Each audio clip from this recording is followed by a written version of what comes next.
Hello? Hi. Yeah. Yeah. About the money. Money? I don't know if we're gonna be able to get it over to, What do you mean you're gonna get it? Well, secondary holding account. holding account?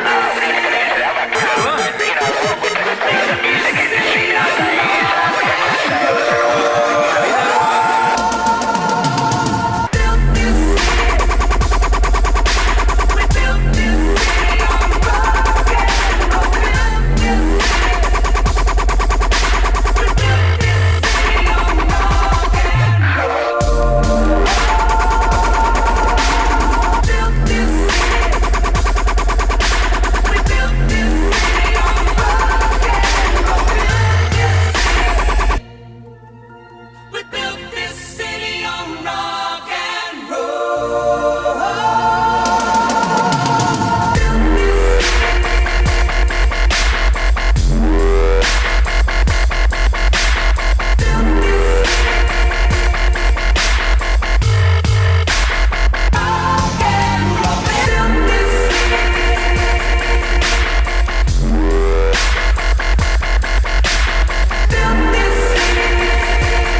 And ever since I was a kid, everyone said it couldn't be done.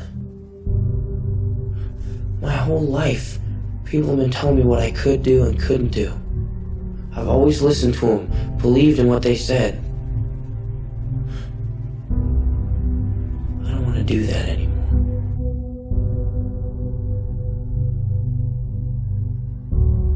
But I want to tell you something that they don't know. They don't know your heart. I do. I've seen it. You have shown it to me. You have shown this coaching staff, your teammates. You have shown yourselves just exactly who you are in here. From the soles of your feet, with every ounce of blood you've got in your body, lay it on the line until the final whistle blows. And if you do that,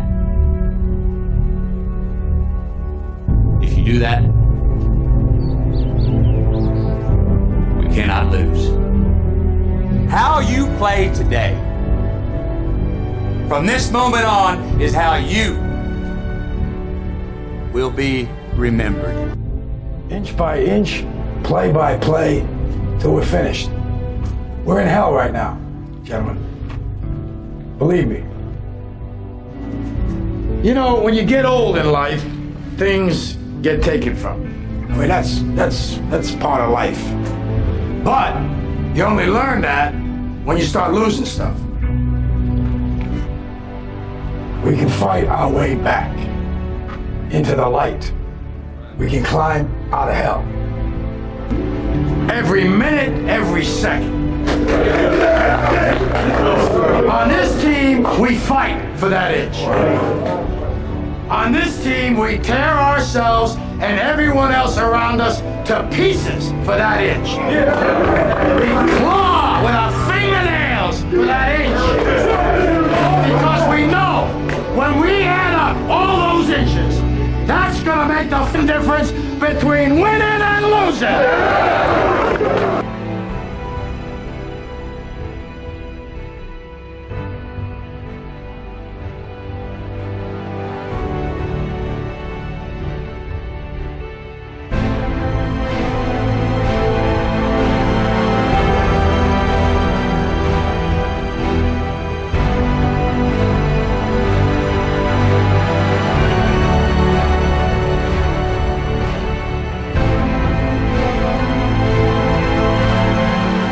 Tell you something that they don't know. They don't know your heart. I don't want to do that anymore. Inch by inch, play by play, till we're finished. We're in hell right now, gentlemen. Believe me. So come back here and tell our enemies that they may take our lives, but they'll never take our freedom! Our Father, who art in heaven, hallowed be thy name. Thy kingdom come, thy will be done, on earth as it is in heaven. Give us this day our daily bread, and forgive us our trespasses, as we forgive those who trespass against us. Lead us not into temptation, but deliver us from evil. For thine is the kingdom, the power, the glory, and forever. Amen. we are back. This is Beyond Flat Earth. I am the Limitless Channel, and I'm super excited to introduce the host with the most awake souls, Jason Laufenberg. How's it going, brother? Doing well. Feeling better. It only took me over 2 weeks to beat that thing I was going through, but finally feel myself again. And the weather broke, and I saw a little bit of sunshine, and I'm pumped. Like, winters I shut down, and here spring, summer, and fall is when I go out and do my stuff. I'm a wuss when it comes to winter. Yeah, the weather is starting to change, which is nice for me as well, being way up north. But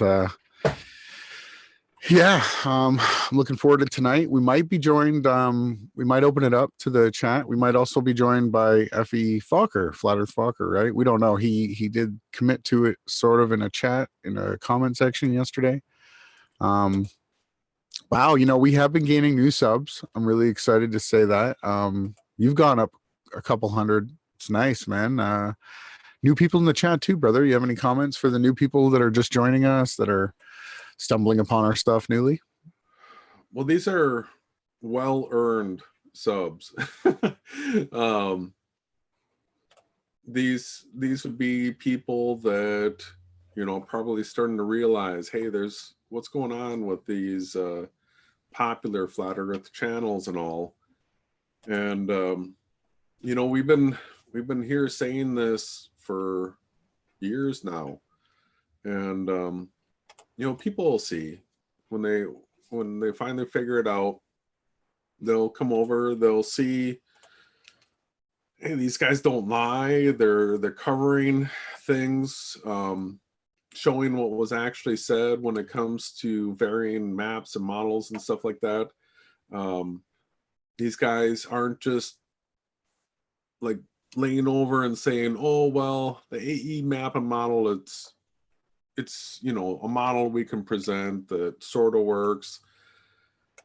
We're not going with that. We're holding fast, and everything has to be documented, verifiable. And if you go back and start and watch from the beginning, when Ronnie and I started doing hangouts together, I was on the channel Beyond Flat Earth. It was a collaboration between the two of us, because we hadn't met in person, and we're just getting to know each other, and we were learning a lot as things went along. But here we are now. We really have never changed our tune. All we've done is sharpened ourselves a little bit here and there. Really broke some pretty incredible things along the way. And well, the AE map and model crowd, Globebusters doesn't have any content on their channel right now. For those of you that don't follow Flat Earth super closely, Globebusters is the main Flat Earth channel with Bob Nodell and Jaronism. I think Jaron's got 147,000 subs right now. Not verified though. Not verified. Oh. And keep in mind, these numbers, they don't seem real. They don't seem real. Like, why do I have over 17,000 subs, yet I hear from I don't know, 10 people in a week. It's people that I know are legitimately truth researchers. So the numbers don't seem real. We know that, you know, channels have bought and paid for subs and views. We did it to demonstrate it, to break it. And we broke it. Now it's not affordable.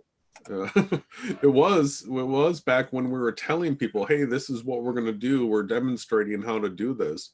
$5. Right.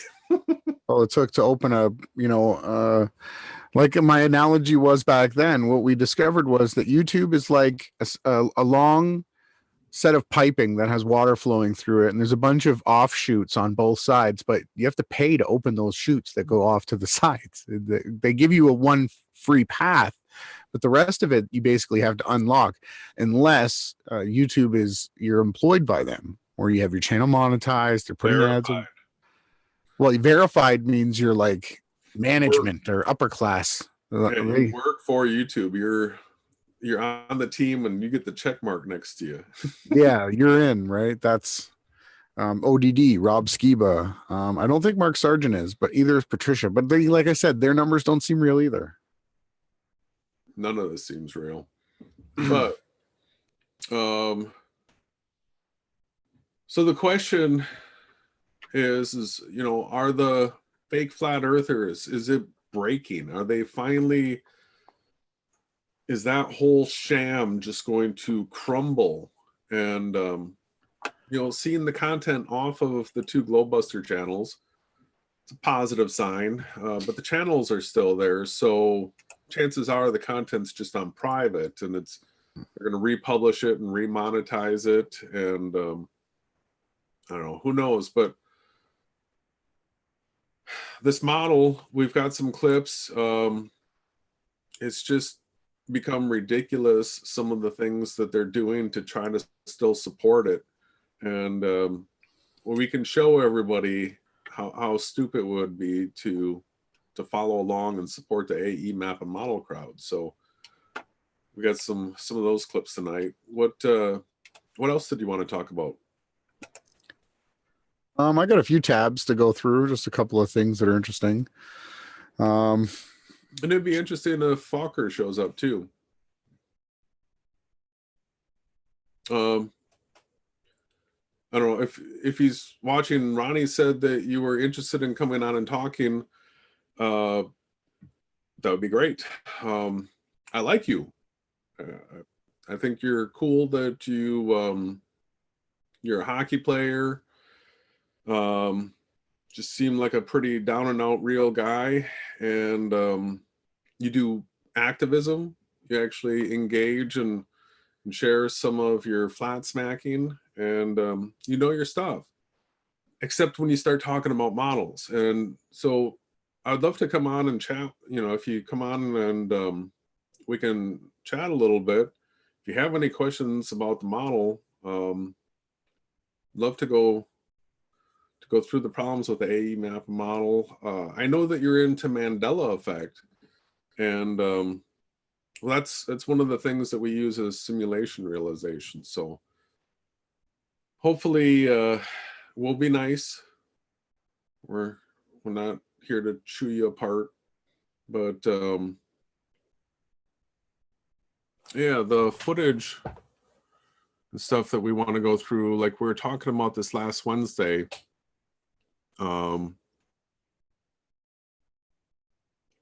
We're doing P900, P1000 footage, and there's a new group on Facebook, Document Everything. Derek started that, and so some of the things, like there's the video that Earth put out. Yeah, I got that. And I was just making the thumbnail. Oh, cool. I figured you were working on something. You'll like it. I used the picture. But yeah, if you want to get into that, man, yeah, everybody make sure you check out Document Everything. If Derek is here, please leave the link. I think I posted this hangout to it. So no, we had Earth comes out with this video today. And I've paused it here because I wanted to talk to you. I want to bring up the annotate here. It's been a while since we had the annotate out. Let's do a straight line. Let's make it red. Let's make it big. Okay. So the screen says sunrise due east. Equinox equals sunrise due east and sunset due west everywhere. Jason, could you tell me? I got my pointer here.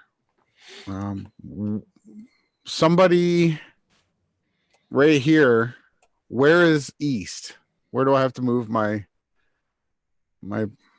tool to write down the east symbol?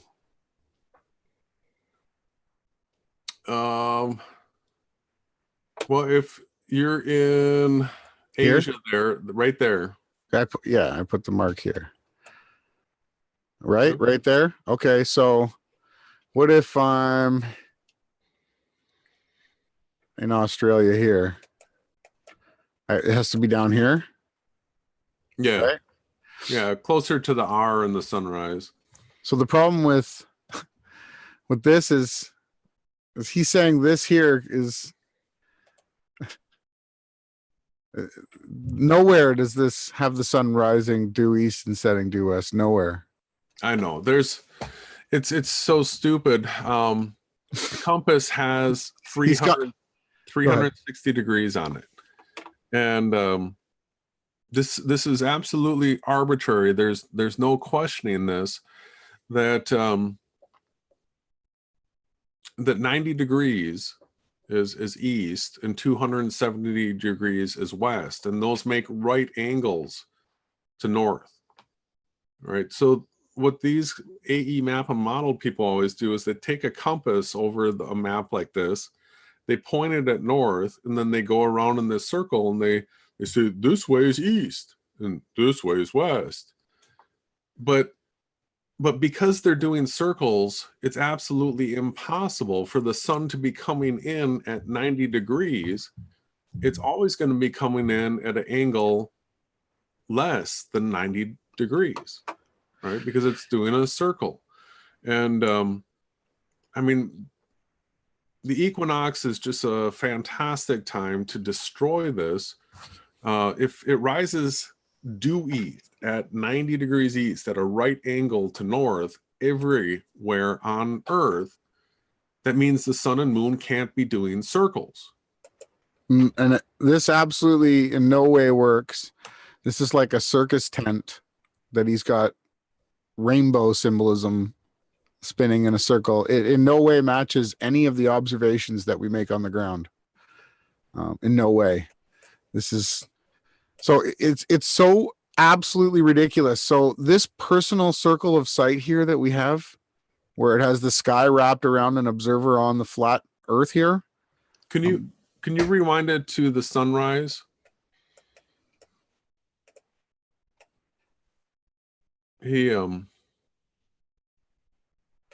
But the dome, this area here actually shows you if you're on the equator, the sun would rise right above your head like this, and it would circle down. But what he shows is that the real position of the sun is way over here. It never goes beyond what latitude? Like for it to be between 23 north and 23 and a half north, 23 and a half south. Always circling. Yeah, but it could never come in at a 90. And so look at the contortion that they're doing right here. Keep in mind they're keeping the sun up at 3,000 miles up, right? That goes back to the trigonometry. Now, right here.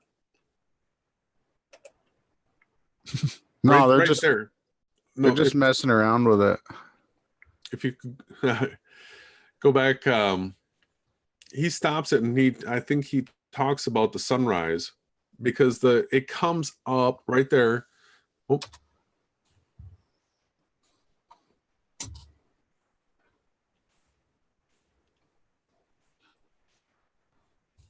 Yeah, he's got it jumping around. Right. Not yet. He's got it going backwards right now. Right there. Sun we see. that sun is rising down at the horizon. We're going to go through some more footage. Nawija, P900 photographer, he was around with us at the beginning. YouTube stopped showing me his new content, and I thought he had just stopped putting out content, but he didn't stop. I just wasn't being notified. And And so when the sun rises or sun sets, we can clearly see it underneath solid cloud layers and tons and tons and tons of footage. There's bank of clouds, right? We've got plenty of footage of the sun going through that bank of clouds. We're seeing clouds in front and behind, and it going below that bank of clouds and setting down right at the ground. Right, this whole reflection, like they're saying because of the dome, it can be reflections. And anybody talking about the sun being a reflection is just cuckoo in the head. Look at how many suns he has. He's got 4 different suns. If I hear somebody say the sun is a reflection off the dome, I am just going to lose it on these fools. There's not multiple suns, right? There's not 2, 3, 4, 10 suns, and it's definitely not a reflection. All we have to do is watch the footage. We've got P900 footage for years, and now we've got the P1000. Look at how horrible this is. Banks of clouds, watching the sun go through it. We can see this in our circle of sight. Anybody talking reflections, man, these are shills that have just lost their rocker. It's really bad. It's really, really bad. The thing that I just don't understand, that the Earth doesn't understand, is that the sun, it rises due east and sets due west. Like, that's impossible if the sun were circling. How does he not? How many times do we have to explain that? We don't see the stars circling above us like this. No one has ever seen this. This is imaginary. It's worse than the globe, in my opinion, because sure, due to perspective, the way that objects, the last thing we see is their highest vantage point due to our altitude. That's how they fake the curvature. Now, there's no evidence that anything like this takes place in the sky. The stars in the sky are at an angle to us. They're not above plane. They're at a 90. They're not like that. They're exactly the other way, right? It's crazy that we still have to go through this. But you see how there's a wall? We're looking at a wall in front of us. If the AE map were real and the stars were circling, it would be like this. It would look like a plane above our head spinning like a record. No one has ever observed this, ever. And there's only one pole. There's 2 celestial poles in the sky. There's a southern one and a northern one, right? And the other problem is, like I said before, if the sun were traveling and creating this path here, I'm sorry, guys, but if the sun was circling, the shadow would circle. The shadow is the anti-direction of the sun. So wherever the shadow points, you can follow that back and you will be pointing directly at the sun. But this shadow, it follows along a directly, perfectly straight curve, because whoever made this, on this day, he made a mark here on the ground. Probably at the other end of the day, he put a mark here and he snapped a line, and they built the form, right? They ran string lines along where this shadow was passing. That's that if the sun was circling, this shadow would circle. It wouldn't be able to go straight across the screen. Like, this alone destroys any circling sun. The structure is oriented to true north, right? So it's set east, west, north, south, and on an equinox, it's going to rise 90 degrees east, set 270 degrees west, and this is going to be by the equator, so it's going directly overhead.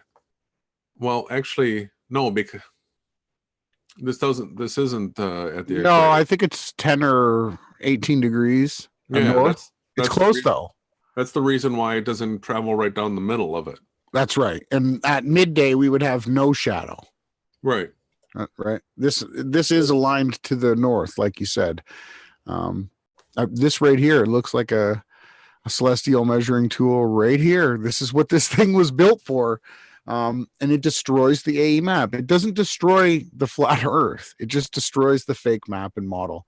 And again, like we've shown, even people like Robotham, he told people only let the observer take his stand half an hour before sunrise in the month of June or any of the summer months will be better than winter, as the results will be more striking, because the winter months destroys the flat Earth. It goes the wrong way. The sun is rising from the bottom of the disk, swooping overhead, and then setting off into the off side of the disk. Yet someone over here is having the sun go around them.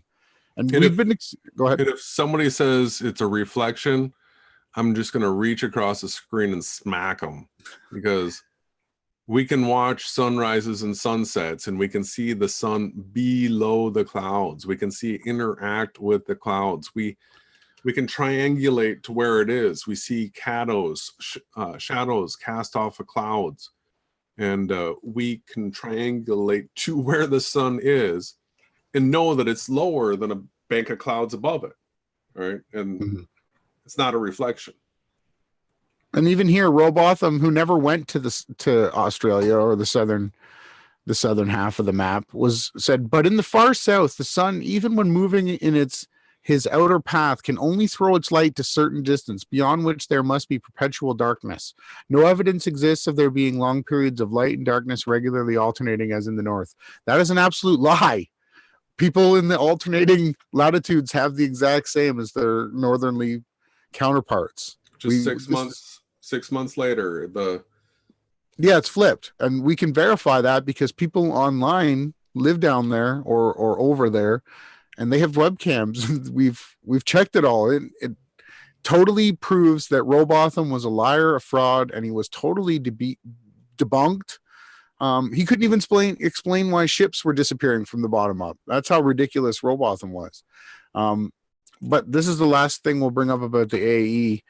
It's just that even this one simple fact that on the equator, the shadow, it just starts on a long shadow from the east. At midday, there's no shadow, and then it lengthens to the west.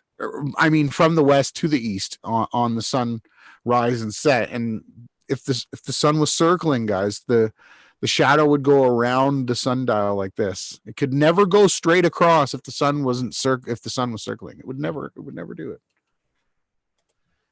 Yeah, well, for people that are newer to our channels, it was 2.5 years ago that I broke from the AE map and model, because it was the fall equinox, and just doing research, I was learning about flat Earth and making sure, hey, is it really flat? And I saw or learned that on the equinox, the sun rises 90 degrees east and sets 270 west everywhere. And I'm a carpenter builder. And the moment I heard that, I mean, everywhere I looked at it, I looked at how it's doing circles. The first thing I realized is the sun and moon can't be doing circles. Me too. It was like, I'm like, and then that's when I reached out and talked to David deep inside the rabbit hole. The reason why we're going through this right now is he's putting out this information, and he conferenced in Jaron, and I told Jaron the problems with it. He's like, oh, great, you ruined my week. And then do you see the thumbnail?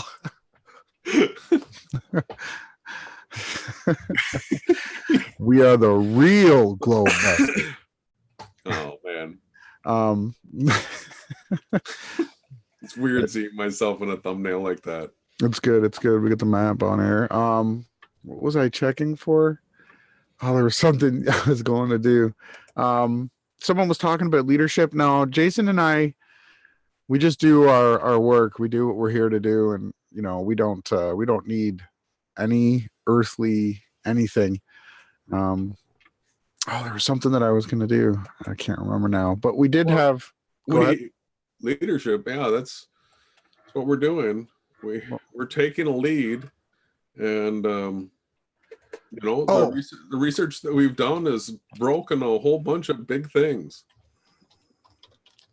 I forgot. I was searching up my debate with good old Jerry, just to show people just how long I've been actually fighting for the truth. September 11th, 2016. Would you look at that, right? And in here, it's pretty much me going through the slides that I was just showing. Path of the sun is the yellow line, not the orange line. The path of the sun is the orange line. Why? Because you just made that up, is what I'm saying. Well, I just lost the sun calc. No, I just showed it to you on sun calc. Hold on a second. You're talking about two different maps, dude. No, okay, I'm talking about the measurable sextant map with a visual measuring tool. You just said southeast and southwest. That's right. There's the sun. Go back to the azimuthal. Look, Jared, it's going left. The sun is going left. Going left. The path of the sun is traveling south. Southeast to southwest. The arc would be, okay, on the AE map, I'll bring one up. Or no, I had one playing. Had one. My presentation here. I was so tired too. This was at like 1:32 a.m. in the morning. Yeah. He just out of nowhere challenged me, and I was like, okay, let's do this. I've been waiting for this for so long. Hold on a second. Just hear me out. Go back to that map you just had. This one here is going to illustrate it perfectly. Yeah, this one's good. See how the sun's coming around, Jared? You can't see the sun over there. It would have to go this way. It's not. This isn't right. This would be always rising. Where was his? Would trick? never be south of the. He had this planned. He put the map into a Photoshop, and I think it's called conicalized. He just spun it in a circle. He was like, "See, now the angles still work." Remember? Wow. Oh, it was bad. It was really bad, guys. And then I think he rage quit at the end. He told me if I shouldn't be talking about things that I've never experienced. Oh, Flat Earth Focker is here. Okay, I'll This is where let's put the link in the chat. 1 second. Glad he made it. Yeah. So Flat Earth Focker, just click on this, and then it'll give you options to join the Hangout. You just have to join by browser. You can join right now, brother. Just click on this, and it's gonna ask you to sign in. Down below in the little text, there'll be a link. It'll say join by browser, and then you'll be here. Are you the host, brother?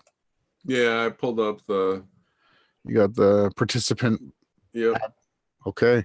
But yeah, that was 2016, people, friends. So Jason and I have been doing this for a real long time. This was funny. I was going to bring it up. Zuckerberg has a secret panic chute leading to a car park underneath Facebook conference room. What's going on? Why are they letting us know that now there's so much going on right now with all this stuff? They're like saying that Russia's going to nuke the United States, and there's all this hype going on right now, right? Did you look at this? This town in Vermont just elected a goat named Lincoln as its honorary mayor. How about that, people? Welcome to Vermont. This goat is the mayor.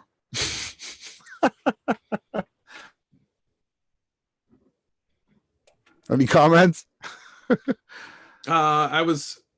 He was saying email me. I was just giving him direction. It's easier. He just clicks that link, but I can email him too. Yeah, he if he doesn't use Zoom, I have to actually promote a person to a panelist to be able to come on and talk. So it doesn't matter if anybody else clicks the link. I'm not going to promote them unless if we ask them to come. But let me see here. FE Vancouver at outlook.com. Then I'll put the link. Yeah, nobody can porn bomb us. We've got that all completely locked down. We were the first victims of it. So sniping. Yeah, I was on Patricia Steer's Hangout. Was the first time that sniping ever happened. And I think it was Mark who then taught Tim, in my opinion. I sent him the Zoom link. Again, he'll have to click on that. And then you're not going to be able to join in with your Zoom account. So it'll say join by browser. And then it might ask you to type in your name. And then you'll just be joining like you're joining a Google Hangout. It's pretty easy, actually. Yeah, you should be showing up soon in the attendees. Be interesting to have a new guest on. Yeah,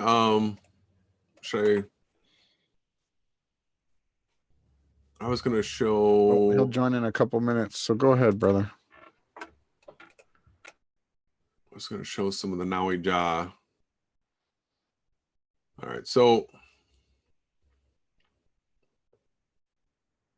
this thing that David put out, we've seen it before. This is damage control for the equinox, and I'll put out another video before the equinox for everybody to be paying attention to 90 degrees, right? A true right angle, and we're going to have that everywhere, both in the north of the equator and south of the equator. He's here. Okay.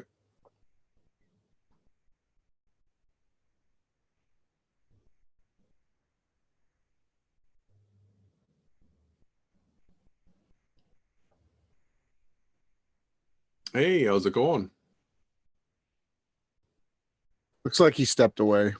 Okay. Here, let's see if I can turn off his camera. I can't. Yeah. So this right here, the huge debunk to the reflection is seeing the sun below clouds. And I mentioned yahawah, and I'm pretty sure this is P900 footage. And, you know, just examples like this where you can see the clouds above, all right? And we'll just, you know, go through some of this footage here. It's not the highest res.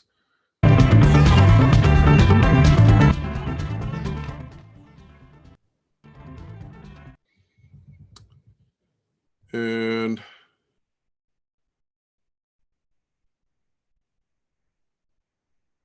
you know, you're gonna see that you've got these streaks of clouds back here that are gonna be behind. You're gonna see clouds that are in front. The sun is obviously going down beneath here. Yeah, it's not 3,000 miles up. Yeah, it's not a reflection either.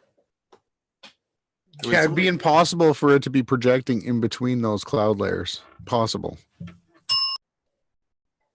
Yeah, you would see the hots. You would create a hot spot on the top of the clouds, and there would be a glow on the top of the clouds, and all of us would know that, hey, the sun's a reflection.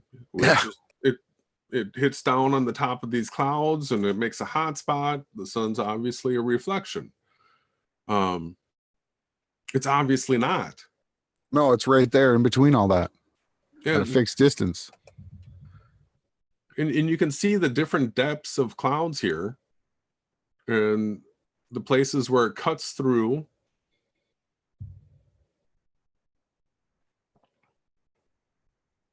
You can see sometimes when it's because of the density of a layer of clouds.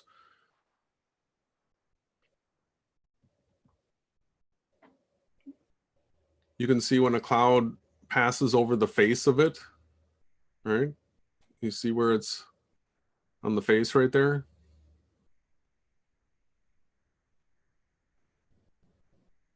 Some of these thinner ones, sometimes it is like it is a brightness contrast issue. Just got to use your senses and watch some of these other dark layers, the way it interacts with them. It just takes time studying and analyzing this footage. It's funny. Someone was asking to bring Tim Osmond on. You know, we've had him on a few times before, and yeah, he sniped us too. He shut down one of our hangouts. Then we shut it down after he booted us off of through a glitch with Google Hangouts on Gmail. And Jacob Vigil is IPS's other alias. Someone else commented about globebusters. Yeah, Bob just put his videos on private. He's saying that it's because of the old symbol, but I don't know. I don't trust anything that globebusters say.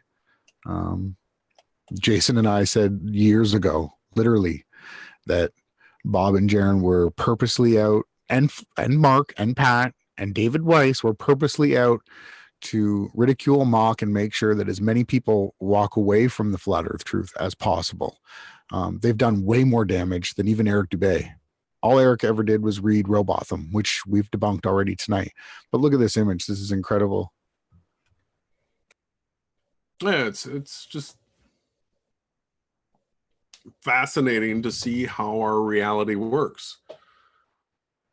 Just actually study it and, you know, try to figure out what's going to be in front, what's going to be behind. Obviously now this sun's going to come out beneath this layer of clouds, and it's going to underlight that bank of clouds as it sets. And keep in mind the distance of these clouds. This man can't see clouds that are, you know, 20 miles away. This is in his circle of sight. This hill right here, I don't know exactly, but it's probably less than 10 miles away from him. And these are the clouds above it. Mm-hmm. It's obvious to me, man. I've seen it with my own eye. I was, again, I believe on my YouTube channel, I think I might have shared one of those videos in 2016 as well. Clouds behind the moon and the sun, on the Limitless Channel. And we're getting other questions as well, which is interesting. We like all types of questions. So someone was asking, what do we think of the whole scandal going on with Wesley Stace? My thoughts on that, honestly, I don't trust anything that comes out of the Mark and Patricia camp, as well as, you know, IPS has told some truth, but he's also, you know, lied a lot as well. So I don't trust. I basically take auto hoax, auto set up the flat earth to fail with these people. Whether he had those bookmarks or whether those bookmarks were set up to try to demonize flat earth. So that now that they've done the mockumentary, they've gone full blown on trying to make everybody in the flat earth look like, you know, retards. Now they're straight up going to flat earthers are pedophiles. Flat earthers are going to be terrorists. They're going to start doing all kinds of stuff. And we got to be watching all the time and discerning everything that we see. And like I said, you know, I would follow those who have been documenting truth for years and then have a credible fact check record with the truth community. People like Bob and Mark wouldn't even be able to exist in this realm if people actually, you know, remembered all of the different scams and fast ones that they pulled. I think we've been joined by F.E. Focker. There was one more thing I wanted to share, brother, just before you go back to the clouds behind the sun. I had posted something on one of Earth's other videos here. He says here, watch the real sun behind the sun we see fade into the sky at 1:30, and he's basically pointing you off into Netherland. My comment was, watch the CGI sun behind the sun we use to make the sun appear to fade out of the sky at 2:07. If we go to that spot, and what we're going to do here, what's the resolution on this? It's low, eh? Doesn't he have a drone? Why is it only 720? But when we click through here, I'm just calling this out. You guys can take whatever you want from it, but I've seen sunrises my whole life, and you'll never ever find one like this. You'll see right here now he is got the overlay sun, and he's disappearing it to an underlay sun. Then he's going to do some sort of nice graphic here, this little twirly, spirally thing. I'm calling that out as a CGI. If anybody else has any footage of this black hole disappearing into nothingness sun, I'd like to see it. But Flat Earth Focker, how's it going, brother? Thanks for joining us.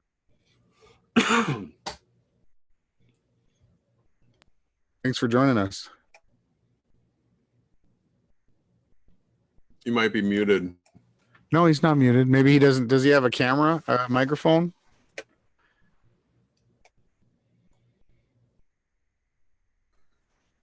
There's an arrow beside the mic at the bottom left, up arrow. You click on that and then choose your internal mic. Or just stick in headphones with the mic, either way. Yeah, we've been watching Flat Earth Focker's channel since before Rally, the first Flat Earth conference. Well, he gets his sound worked out. Jason and I enjoyed his vlogging, remember? And this was before he was picked up by the Flat Earth community, really. Yeah, totally. I've been subscribed to him for a long time. Watching Flat Earth Focker's channel since before. Just gotta mute the volume. Yeah, if you can just mute the hangout. While he gets his sound. You're coming through nice and clear now, brother. Cool. Let me just make a quick video here advertising to my subs to come join me here. Oh, cool. Thanks a lot, man. You can mute. How do I? I'm just going to mute it, and then I'll be back in a minute. Okay. Yeah, I don't think Focker's a Satanist. Born to be Alive asks. No, we'll let him answer for himself. So, and I repeat again, like I said to Bob, we don't... Satanist just means adversary, those who are scattering abroad, not collecting for the creator. That's all. We don't think that everybody's eating babies and drinking blood. Yeah, but I do hold a pretty strict line on like intentional lying and deceiving. I do call those people Satanists because the scriptures say that their father is the devil. And so I do call liars and deceivers Satanists. That's what the Bible says. It's the reason why I say it. I wouldn't just make that up on my own. Yeah, but it's not like we don't mean everybody that's a Satanist. It just means adversary. And yeah, they come in varying degrees for sure. There is not one size fits all Satanist. Well, like I said, I followed his channel. He's a Flat Earth activist. You know, very vocal. I've even seen him like debating cops, flat smacking them while getting tickets. It's pretty well done, actually. Those couple of those vlogs. So I just want to show you my response to that Earth drone footage. All right, here's just another clip from Yahawashi. All you got to do is have a camera that's got a good zoom to it and hit record and then publish the video. And it's really obvious that what Earth was showing and what we see in reality are extremely different. Yeah, you have a sunset from your drone as well, but you might not have that footage. Yeah. Sleds are ripping by. I had that hard drive crash and I think that's all gone. It happens. It happens. But hey, man, what can we do? But continue. Let's see here. Yeah, you have it uploaded to the channel, man. What's that? I think the drone footage we definitely documented. Yeah, I think we could find that. All right, I think this is the footage. See these chemtrail things, which we do not think are heavy metal. Heavy metal, because heavy metal falls. It doesn't float. Right? Everybody, you can take metal, shave it down to the finest bits of metal, and it's still heavier than air. It doesn't all of a sudden become lighter than air. And so these aren't full of heavy metals. But what we do see is when these trails are in the sky, we'll see shadows being cast from the sun. And we can see, as this moves around, we'll get distinct shadow lines here, which will tell you, all right, the sun is lower than this and it's casting a shadow up. We can triangulate its position.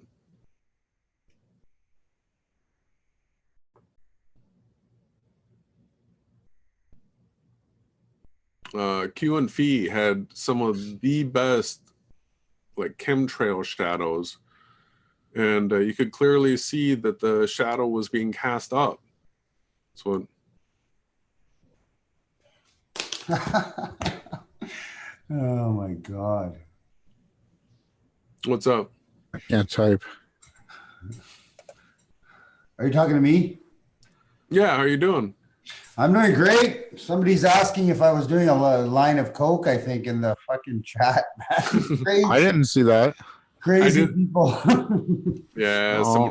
somebody said something. He's gone. Sorry, I didn't see that.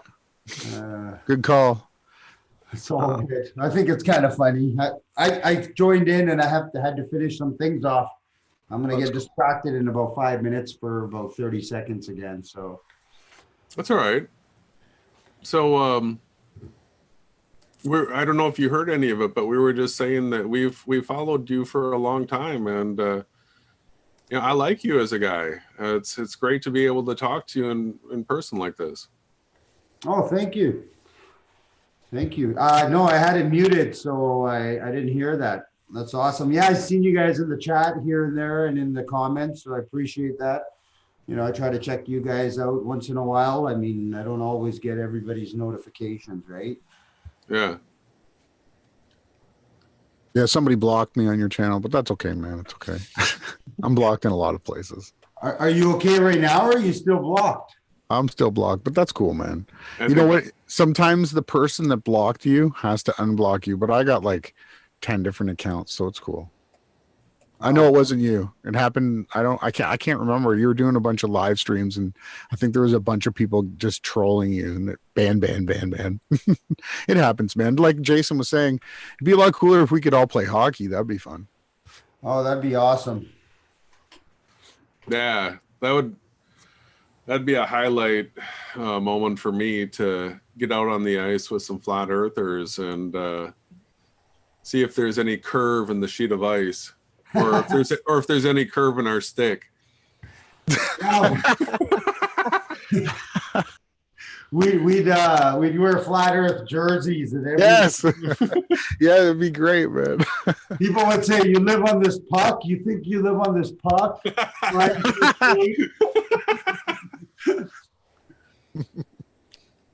Oh my God. Yeah, we get trolled, but it would be fun. The first flat earth hockey team. I was thinking that. But yeah, so are you guys still doing that rally? Was it March 5th? No, May 5th? May 5th, yeah. For I remembered. 511. 511, right? That's something you got to plug as well. Jason was just showing clouds behind the sun. What do you think of that topic? I mean, like, it shows obviously that the sun is really close, and we can't, like, we don't know what it is. But I mean, with anybody with eyes to see, you can see that the sun is right there. Yeah. I mean, I don't know how to explain it. I want to find out what the sun is and how it works. And it's great that guys like you guys speculate and you guys are doing this research and you're trying to figure it out, because I don't have time to do that, but I want answers. And, you know, my philosophy is always like, take down these psychopaths that steal our money so then we can figure out, you know, what the world is and how the world works. Yeah, I'm about exploring more for sure. I'd like to take the path from South Africa along the prime meridian south, and I'd like to see if we come back on the top where Russia is. That's never been done before in the history of mankind. Sorry, which path? If you have the map, Jason, you could show them. So straight south along it wouldn't be straight south because the south would take you towards Antarctica, but it's sort of on a westerly path. Southeasterly, you'd follow what's called the prime meridian. That's a line that goes straight down through England, and basically that's where they start and stop the day clock. Jason's got it up here. Yeah, I remember prime meridian from elementary school. I haven't heard that in years. The green line is the path. It goes through Greenwich, England, right? Yeah. Mm-hmm. And you want to go all the way down, sail or fly all the way down? Yeah, because if you see the way, because this is a stereographic map, one of the things that we've shown is that when you take this and wrap it onto a sphere in a 3D modeling program, it ends up looking like the globe. And so this is a flat map that wraps to a globe. And if you look at the lines that are curving towards the Antarcticas, which are split in two, and the North Pole at the top there, you see how they're all curving, except the prime meridian, that one goes straight and comes through the top straight. And so Mark Sargent, when in the beginning, when it was like Flat Earth Clues, one of his big taglines there's no shortcuts on flat Earth. And that's true on the AE map and model, but we're not okay with that model. But on here, there would be a shortcut. So I think if we could take that trip, that would be the one that would prove that this is our reality. Yeah, well, and the other thing that it would completely destroy is that there's an ice wall, right? Because if the ice wall is because we know if you head on your compass heading due south, you will run into Antarctica from anywhere on the map. Yes. But if you follow the prime meridian, you should come out at the top section of the map and come back down towards Russia. And I do believe that I read books that there were sail expeditions that took off from San Francisco, went around north of Canada, through that section, and then they went to Antarctica. And there's polar bears that have been sighted on both Antarctica and that northern area. So I'm just suggesting that that's the reality that we're on, and it's flat. It's square. It's got four corners. This is the way that we share with people, and I can project this to a sphere, so we can say that Flat Earth Focker, this is how they tricked us. What they did was they figured out how could they make us believe that we were on a ball when we live on a flat Earth. So they had to come up with a map that would do that for them. And I got it up here while everybody's watching. That's very interesting. You see how this works? Because you're a Mandela guy too, right? Yes. And so we've been saying that we're in like a simulation, and the Earth's flat, right? But we can see things like clouds behind the sun and stuff like that. We can see just how close the sun is. Hold on. I'll be back in 20 seconds. Okay. But yeah, as people see what I'm showing here. So we just overlay the mesh system on top of the map that we've been showing. And boom, this is what you come up with. So you can have a flat Earth or a ball, and the map works. It snaps to its 23 degree tilt roughly, right? All on its own. This does away with having a magnetic north and a north declination. But it's really simple. No other map will do this. And have you seen this before, Focker? I think I caught you guys once talking about it, and I wasn't ready to receive it. So I was like, oh man, what are these guys talking about? Some nonsense. Right. But now that you're explaining it, it make like, you know, now that I'm actually paying attention, it makes a lot of sense. Do you see how, like the stereographic map, look at the way the yellow and the red line, you know, the tropics and the equator, you see how it's got the curve on the flat map, but as soon as you snap it on the globe, it wraps around like a croquet ball. Mhm. Yes. Yeah, no, you know, when you were showing the sun leaves and it comes over here, I was like, okay, this is bullshit. But that was before I was Mandela affected. Right. Yeah, I went through that back in 2014. I was one of the first ones on that one because the Berenstain Bears. When I heard that, I was like, there's no way it was Berenstain. I would have made fun of that. I read the books, but this here is the star map, and I've colored it in. You know what's crazy about this one, Effie Focker, is the bottom red line. You see how blown out it is? Can you believe that when I project it to a sphere, it makes like a croquet ball? It's a little bit distorted there. I'm not perfect, but it's real close. Yeah. And the top. So this is how they lie to us. They basically take the flat version and they created a stereographic projection, and then they put it onto a sphere. So the actual alignments still work on the flat Earth. They just, this is what we've discovered in our research, and we want to be debunked so we can move on to better things, but nobody has been able to. We debated Red's rhetoric and just destroyed him. When I asked him, okay, so if you're a globe Earth believer, show us which map is the best one that you guys are going to promote, right? They didn't have a map. They said USGS, which is an absolute joke. The USGS is so distorted. As you move away from the equator, it like skews again to infinity. What was it, 1984? Of course, right? Just like the movie 1984. Yeah. Well, have you guys done all the navigation and all that on that map, and it kind of works out? Yeah, well, what it does is you've probably seen the problem on the AE map and model, like the Sydney, Australia to Santiago flight. You've seen how big that flight is on the AE, right? Yeah. But if you look on this map and you do Sydney to Santiago,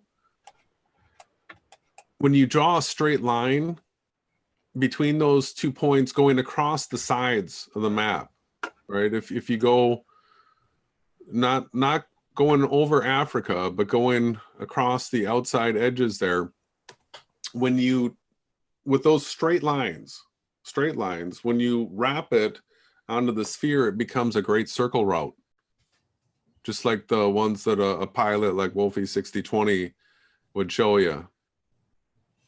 Sorry, if I'm going from Sydney to Santiago. Yeah, so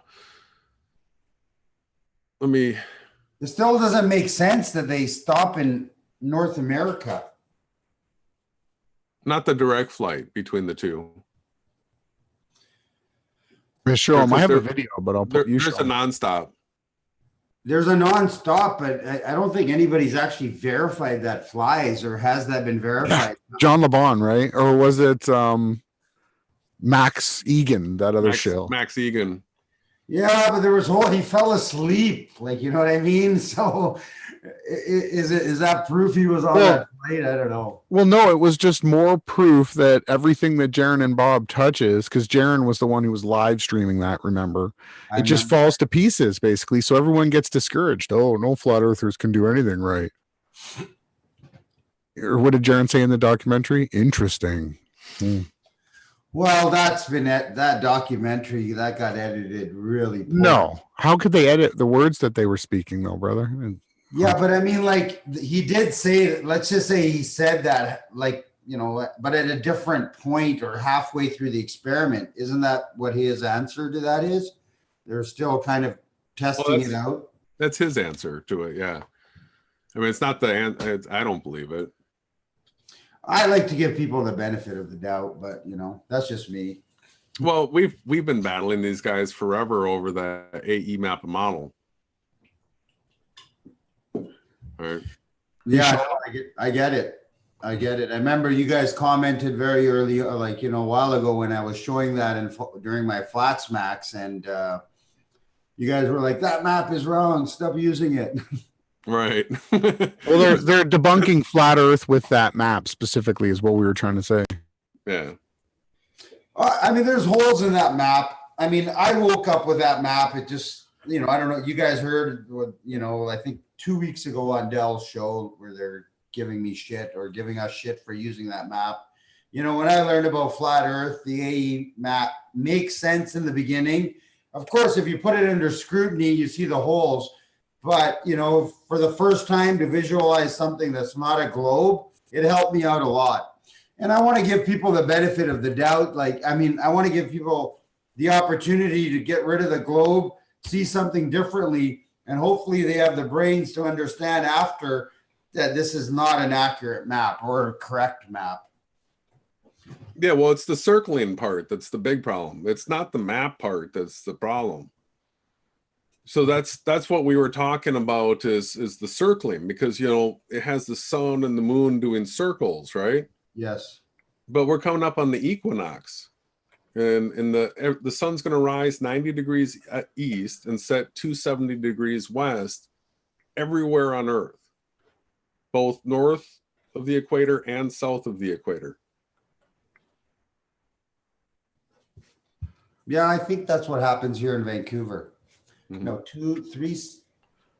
90 to 70, due east, due west. I think in Vancouver it kind of is like comes up. Yeah, I don't remember where it rises. I do know it kind of sets. It does. No, I don't think it does. 90. Or maybe it does. You're right. Okay. Yeah, we can, you can go to something like timeanddate.com and it shows you.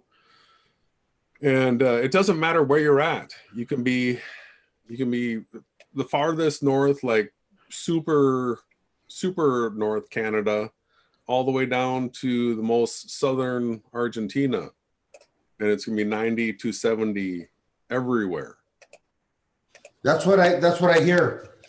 I realized there was a problem because I was looking at some sunsets and sunrises for Arizona last week and on my stream, because it doesn't make sense where the sun is traveling, because Vancouver is getting earlier sunrises and later sunsets than Phoenix, Los Angeles, and San Francisco. I plugged those 3 cities in, and that makes no sense on the flat Earth or on a globe map. So that's where I came to the realization was, okay, there's something wrong with that map, because on a globe and the flat Earth, the sunset, Vancouver wouldn't get an earlier sunrise and a later sunset. Then, because the equator is below California and Arizona, you know what I mean? They should definitely be getting an earlier sunrise and a later sunset than we do.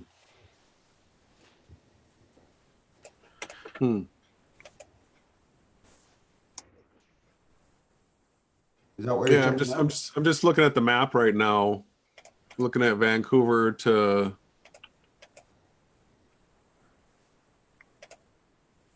see. And I was checking March. I don't know what, I can't remember the dates I was checking. Maybe it was in June. I mean, I could pull all of that up again and see what it says. Yeah, well, the equinox was what ruined the AE map model for me. I guess you weren't around earlier, but I had started out by saying it was 2.5 years ago. It was the fall equinox. And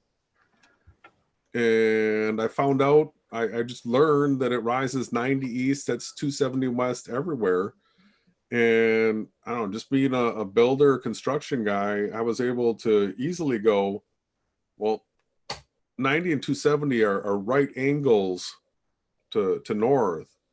If that means that the sun and moon can't be doing circles, it's impossible. Yeah, that would be impossible. Yeah. So, I mean, that's what just ruined that whole model for me. And then we figured out so many other reasons why it doesn't work. And that's really what we've set our main objective is to make sure everybody knows just how impossible that model is. So yeah, let's check out Vancouver and California, Arizona. Mm-hmm. Yeah. See, what we've been talking about is how these lines of longitude, right, the ones that tell us when the sun rises and when the sun sets, that because of the way they curve like this, it does away with having to have a magnetic declination map, right? You know how they always tell us, magnetic north, you have to adjust a certain amount. Well, that's because they're not truly north-south lines of longitude like we've always thought. They hook. Mm-hmm. But this is the macro view, right? So the south of the map is the octans. Sigma Octantis is this section. And the north of the map is Polaris here. And so however far north you are of the red line, you know, this will start to rise in the sky, Polaris. And however far south you are, Sigma Octantis will rise. And the equator here, it matches the earthly equators, so to speak, right? And the stars in the east rise everywhere on the flat map on the east, and they go clockwise in the south, and they set in the west. In the north, they go counterclockwise. This is how we show everyone, and it hasn't been debunked yet. And so this is the macro version, right? Yeah, because in our personal little circle of sight, you know, the horizon's out there generally 3 to 10 miles based on however, you know, whatever your elevation is. And this is it. We see this circle around us that Jason's got here on the screen, and the sun rises and sets. And these are the angles that Jason's talking about, due east, due west, in this circle, right? And Earth's trying to explain it away with apparent suns and stuff that we'll never be able to measure. So everybody, so this person has this circle of sight, this person has this circle of sight, and you align it with Polaris in the north of the red line, and you align it with octans, Sigma Octantis in the south. That's it, right? Well, and we do say that we're in a simulation, and that we always use the Mandela effect as one of our evidences, you know, along with a whole bunch of other things. But yeah, we really do believe that we're in a simulation. I had done the whole New Age looking for enlightenment path before Flat Earth, and you know, in the New Agey spiritual terms, I realized in 2013, and after contemplating, you know, what it was that I realized, I solidly came to the conclusion that I was in a simulation, and could actually, if somebody wanted to go through the same type of path that I did, I would be able to teach it to them, no problem. But I mean, that's a long, hard path. That's like 4 years of giving up any friends and just doing nothing but spiritual work on yourself. These are some of the proofs here. Photographic evidence that the sun and the moon are much closer than 3, 2, or even 1,000 miles. These are the reasons why we're in a simulation, why what our research has shown. The angles of the sun, moon rise, and sun and moon set are impossible on the popular flat earth model, which is obvious. The Mandela effect is huge when we're talking about, do we live in an atomism ruled physical Big Bang cosmology reality? And when we drill down onto a small level, we can't find anything like atoms. It's not observable. And then now that we have the Mandela effect, so Philip K. Dick was saying in the 70s, hey, we live in a simulation, and the only way we're ever going to figure that out is when things start to change. So I know you've been talking about the Mandela effect. Why don't you give us your thoughts? Yeah, what are your big Mandelas? Number one, I guess, is dilemma. The spelling of dilemma is huge. What else is there? Just Sri Lanka, where Sri Lanka has just completely shifted to the east of India, the east of the tip. And I guess the Panama Canal in South America moving over, like these are some big ones. I mean, I've got a bunch more, but I mean, off the top of my head, Christopher Reeves, Sally Fields, their name changing. Oh my God. You put me on the spot here. I mean, it'll come to me. I mean, I can warm up. I mean, there's just I got some. How about Megadeth? The name has always been spelled like Megadeth. Uh-huh. That one's huge. That one kind of gets people sometimes. I haven't heard of that one. Oh yeah, it used to be Megadeth, EATH. I think it's now double E's. I just see one E here. Megadeth, DETH. No way in it, huh? That's Megadeth, or it's not. Something's wrong there. That's one. But Jason's name's in the Bible now. And go ahead, Jay. Tell him that one was like, whoa.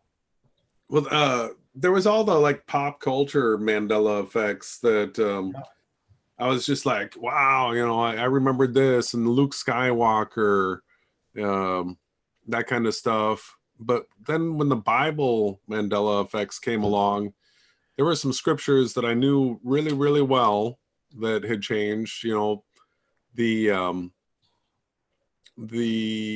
wineskins, were now bottles, and that makes absolutely no sense.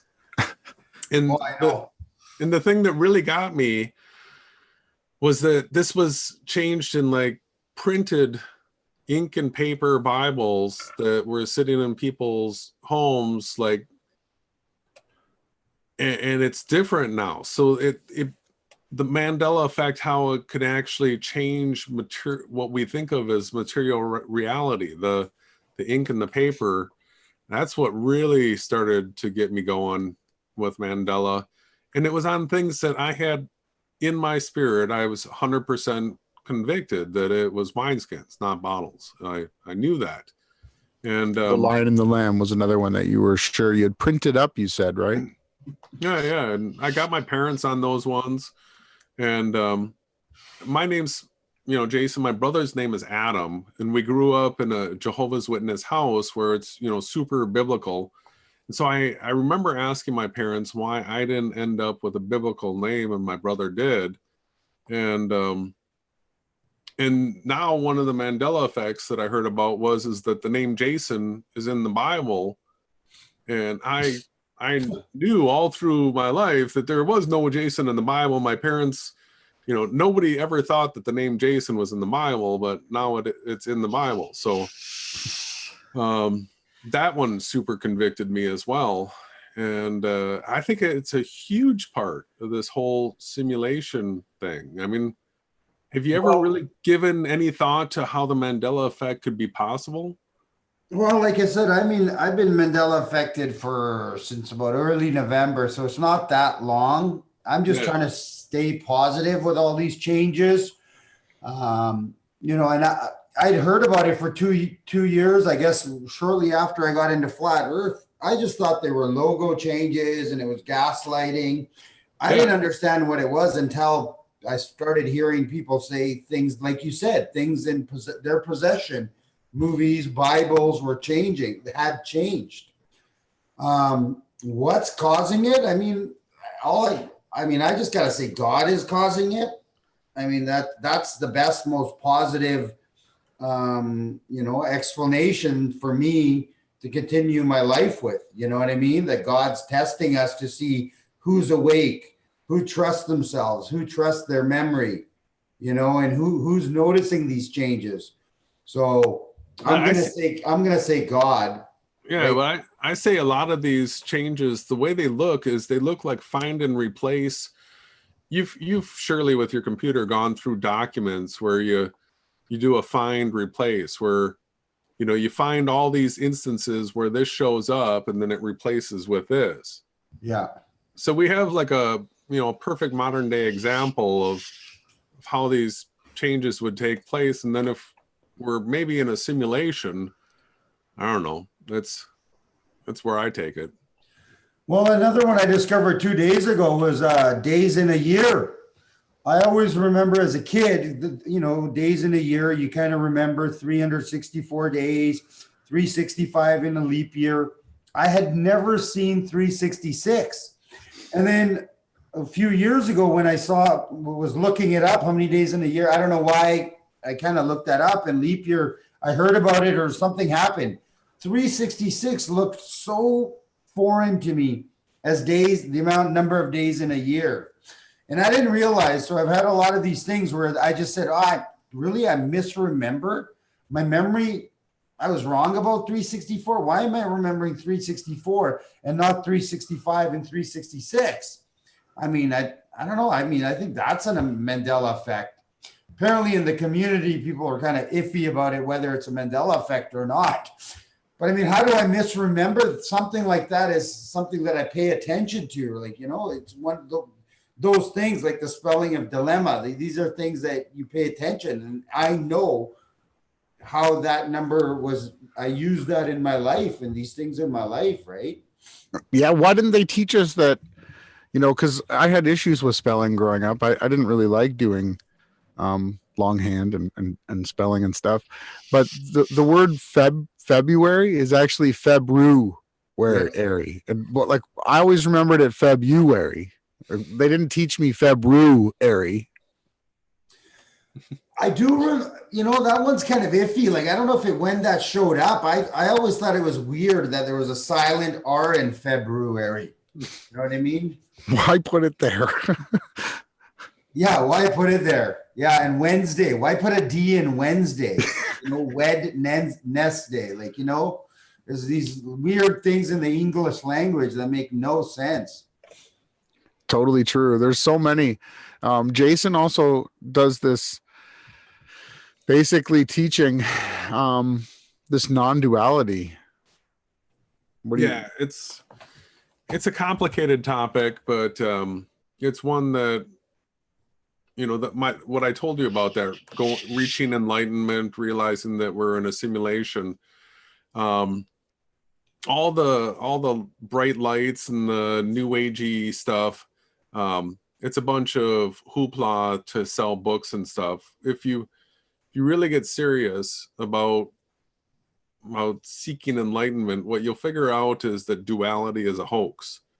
And so duality is something that's preached a lot by the Freemasons. They've got the two pillars, and it's the foundation in a lot of the secret societies, the Rosicrucians, the Knights Templars. It's duality. And so sorry. So are you saying that the world is not full of duality, or for us, we're not supposed to buy into duality? Because I mean, we do see duality everywhere in the world. Well, that's one of the things that I show people is that it's actually not duality. There's one thing, and then there's a bunch of gradients of it. But so duality is actually based on the opposites, right? Go ahead, Ronnie. No, you took the words from me. Okay. Yeah, the opposites are, so everybody says black and white, right? Or up and down. Like these are some sort of opposites, but good and evil.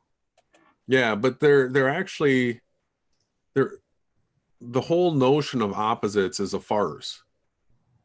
There's reciprocals, there's 180 degrees, there's a couple of things that people have begun to believe are actual opposites. But if I ask you what the opposite of an orange is, what's the opposite of an orange? I don't know. Be a non-orange? Or what's the opposite of a desk? But what we really have is we have things called we have a gradient scale. So you can be like full of light or you can be void of light. But we'll say that black and white are dualistic opposites, and they're not really. It's just one is lacking something from the other. Everything's an absolute that comes in gradients. So heat, like temperature outside, there's no such thing as anti-heat. It's either just really hot or there's less and less heat, but there's no such thing as anti-heat. Yeah, it's the absence of heat. Right. And that's the way all of the duality things are. And so when you come to the realization that their duality is just part of a satanic agenda, when you realize, so the non-duality, you realize that everything is what it is. It's being what it's being. And what it does is it gets rid of causality, that things are causing other things to happen. See, these are all sub-root programs that this world is employed on us to screw up our thinking. So I keep on teaching people that we're in a simulation, that what you do is your consciousness, you make choices, and then a program runs. You're always being presented with options. I could talk to this person, I could take this job, I could put this shirt on today, or I could, pull this out of the refrigerator and eat and drink it. You're always being presented with options, you're making choices, and then a program runs. And everything's being exactly what it was programmed to be.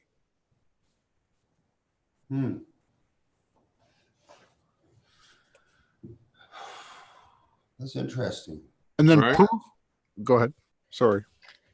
Yeah, it's once you get into that frame of mind, especially with some confirmation that you're in a simulation, you can become a super powerful renderer.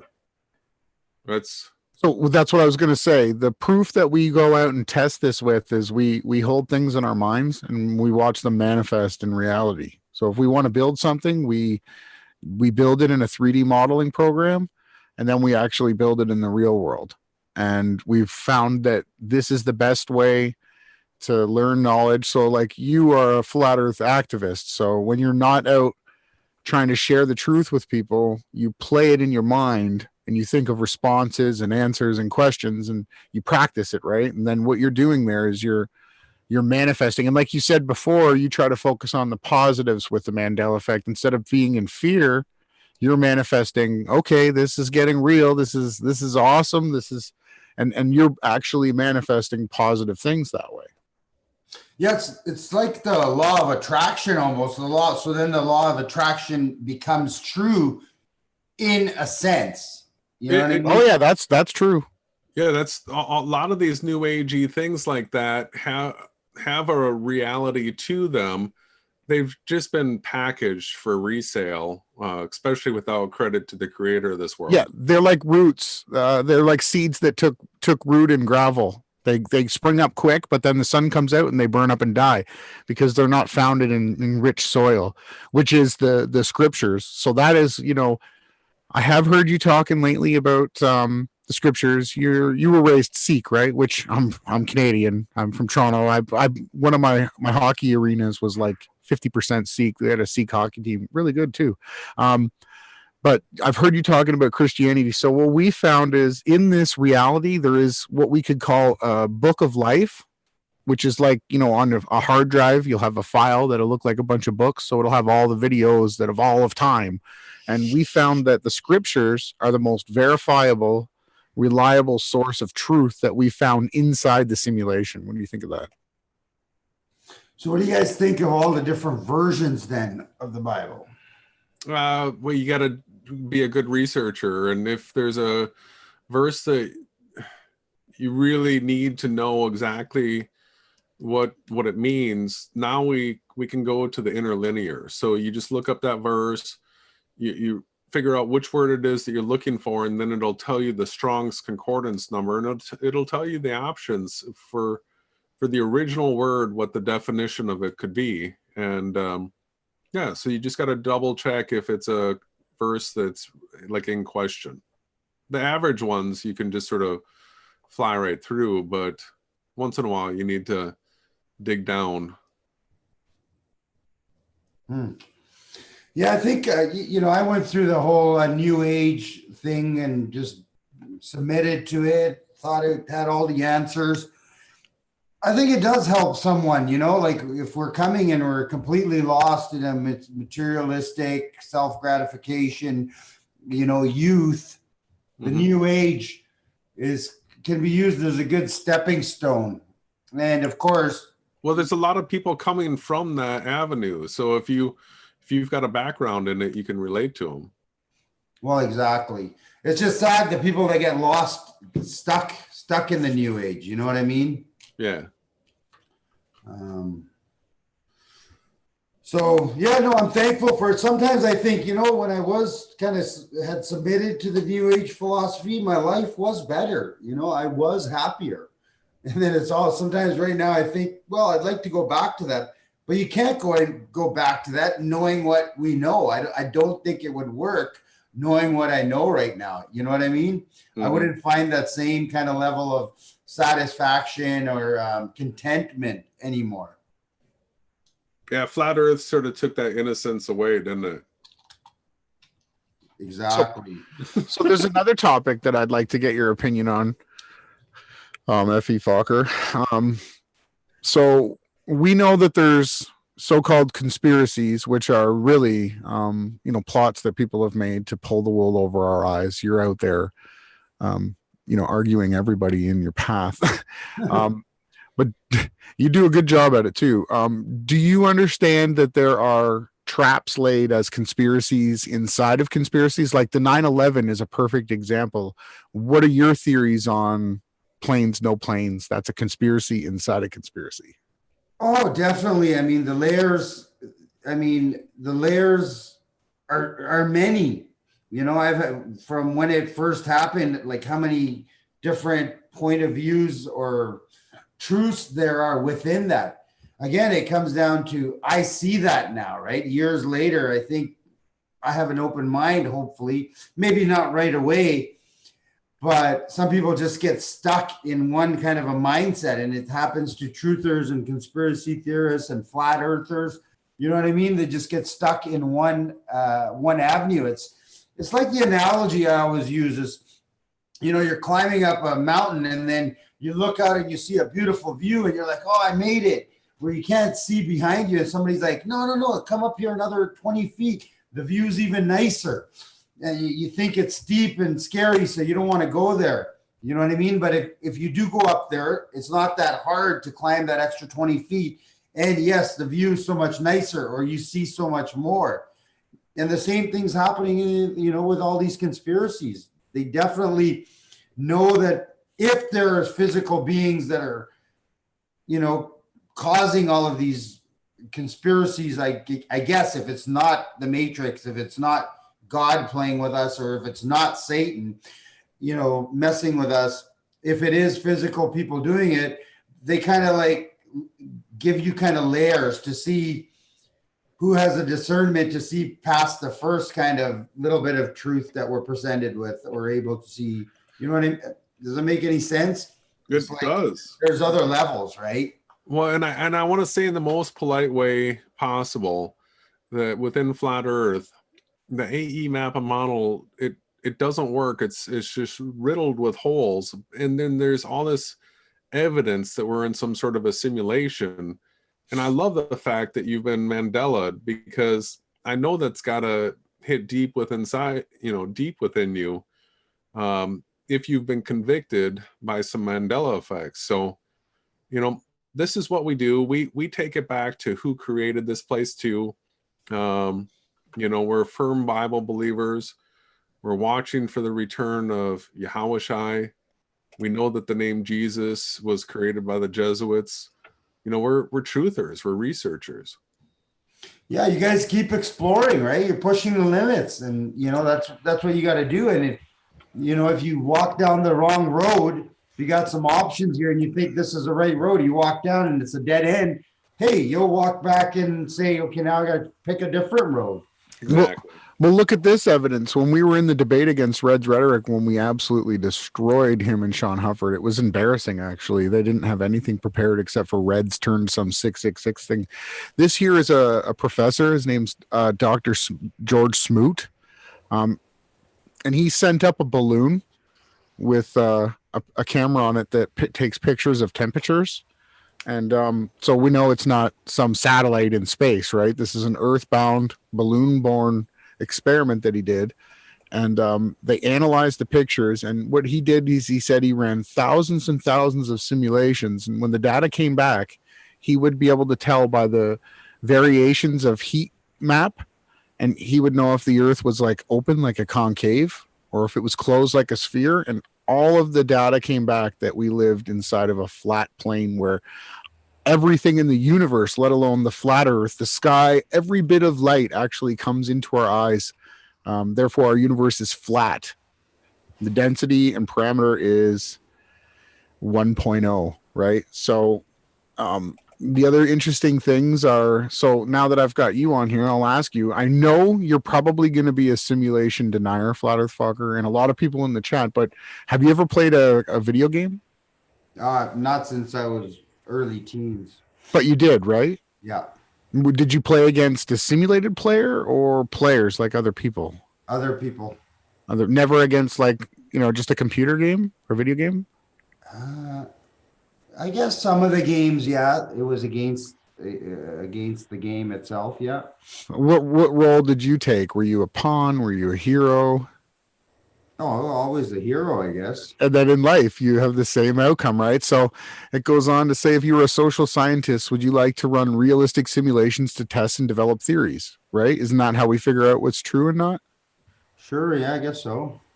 Yep. And then, so as the computers, they get more and more, better and better, it's going to be hard for us to distinguish between, what is a simulation and what is not. And it finds out that if it's a simulation, it'll be like fuzzy on a small scale and hard to really pin down. If we live in a real physical Big Bang cosmology and everything is made of atoms, we should be able to like drill down and find that. But what we find is everything gets fuzzy and it degrades on a small scale. It just turns into nothing. And what we find out is the fact that we can't figure it out is more proof that we actually are in some type of a simulation. Yeah, I'm not a simulation denier. I mean, that's what I've been thinking about the last couple of weeks. Definitely. I'm thinking the only explanation is it's a simulation, a matrix. Mm-hmm. Yeah. Yeah, that's... Mm-hmm. But a year ago, I scoffed at it when people suggested that, and I think I heard you guys talking about it, and I go, oh, these guys are crazy. I wasn't ready to receive that information, but I stayed open, and now I'm ready to accept that. You know what I mean? I'm not going to pigeonhole myself forever, right? I mean, the answers led me here. And in a year, there may be more answers that'll be like, no, it's not simulation, it's something else. But this moment in time, all roads lead to simulation. They really do. You get the bell ringer for that one, buddy. Top shelf. Which line is longer?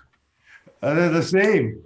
They're the same. You know this then. There's some interesting things like, reality is humans are not properly equipped for addressing these questions. Again, it's like I ask you, the player in the video game Mario, does Mario know that he's in a video game? Exactly. No, right? And people are arguing that they're actually sentient beings. Like I had a friend his name was Lucas Mahan. He read a dictionary for a hobby. He was a spelling champ.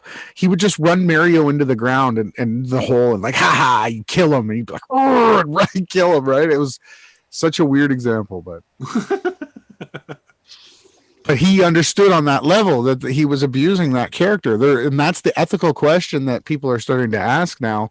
And all of this simulation stuff is exactly how the mind control works. When you realize they run the simulation, so they know. So it's Hegelian dialectic, which I know, problem, reaction, solution. That's how the New World Order pulled everything over our eyes. Do you want to comment on that? That's how they pulled everything over our eyes. I mean, like, is there a New World Order? Like, here's the thing. Like, I mean, I realized this last night and I stayed here and I did a shitty live stream where I couldn't get my thoughts straight. But, I don't know if there is any physical beings anymore. I just think they're running a script, and I don't think it's intentional. I don't know if the New World Order is a group of men or women, men and women or families sitting in a room conspiring against us. I don't know if that's possible. I think they're just themselves. They're characters and they have no idea what they're doing. You know what I mean? Yeah, but come on, the whole globe Earth agenda, somebody was behind that. Somebody had to actually say, hey, we're going to present that we're spinning and flying through space, and we're going to teach it to everybody. And somebody had to lead that. Like, it didn't just happen by accident. That's where the reality breaks down, because okay, like if I try to think about it, like if I logically say, how would I plan this? And you go, and I'm going to go back 100 years, 200, whatever, like timelines are all mixed up. We don't know what happened 150 years ago. We're just told what happened 150 years ago. So whenever this started, I'm like, who started it? What group of men? How did they get out there and start convincing 50 people? And then that turned into 500 people, that turned into 1,000 people. Like, I cannot conceptualize how that was possible. Well, I actually have it in a mini documentary, covered all that, because I had the same questions and I researched it and put it all together. And it started with Pythagoras. Pythagoras was the first person to say the Earth was moving, that we were spinning. And he started a cult, and that cult was a bunch of homosexual vegetarians. And yeah, it's true story. And then the guys like Sir Isaac Newton and guys like that ended up being Pythagoreans, and they're the ones that started really putting together the model. And then the Vatican is the one that put their stamp of approval on it. And they ran it out through these secret societies of the Freemasons, Jesuits, Rosicrucians, Knights Templars, and a whole bunch of others. Yeah, but that's all speculation. No, you can verify it. You can find Jason has a bunch of the documents. You can source it. But again, when I come with the Hegelian dialectic, the problem, reaction, solution, is the fact is the Earth was fixed and stationary, and Genesis was the book in the scriptures that everybody knew was real. And so they said, we have to take people away from this. How do we do it? And so they came up. So if we get everybody to believe they're on a ball, then we've got the outcome that we wanted. That's what the Hegelian dialectic is. And they've been using it against us. Like Plato put a bunch of kids in a cave, babies or whatever, I don't know how old, and he watched how they reacted inside their room. They actually have mastered the art of mind control. And I think you maybe like Jason and I have, I guess, been able to wake up from certain things that you've been under your mind control. What was your first wake up moment? Hold on one sec. How about you, Jason? My first wake up moment was 9/11. Yeah, that one has to be mine too, I'm sure. And then Sandy Hook, right? Yeah, so after 9/11, when the big hoaxes started coming along, I'd seen a couple of them, and I sort of dug in and researched. And by Sandy Hook, I knew when it was hitting the headlines to right away go and do a search for Sandy Hook hoax. And right away on YouTube, I found people that were covering it live, and I'm like, yeah, not anymore. It's not real. Now, I actually seen footage of the day that it happened. They had the concrete all spray painted for tear out. Yeah. All the pipes were all located. The school was never in operation. What a joke that was. But so yeah, my first question for you, Effie Focker, was how did you get into all this truth seeking? Oh my God. I mean, I was first introduced to it. What was I, about 25? I met a guy. And he started talking about just, they had a cure for cancer and what else? There was a few truths. I don't remember the early truths that he told me about, but he recommended, we just had an amazing conversation. So he recommended David Icke, The Biggest Secret, back in like 98, 99. I think it was 98. And I read that book, and I had a friend who read that book, and we would talk and meet all the time. I started noticing symbolism. I still didn't understand. Obviously, I didn't understand how deep the deception went. So, back then it was like, he talked about Diana's death, Princess Diana's death being a ritualistic sacrifice. So I bought into that whole kind of a dead end. But, it just gave me an understanding the world was not what I thought it was. And as soon as 9/11 happened, it was early in the morning, right? So for us, I'd gotten up around 8:30, right? And then my sister-in-law was like, hey, look what happened in New York. As soon as I went to the TV, I was like, that's controlled demolition. And I was like, okay. Wow. And then I was like, this is, what did I say? I go, this is, in my mind, because of all the David Icke stuff, I thought this is another ritualistic sacrifice, killing of people. Wow. You were way ahead of me. I was listening to Howard Stern that morning on my way to install some carpet.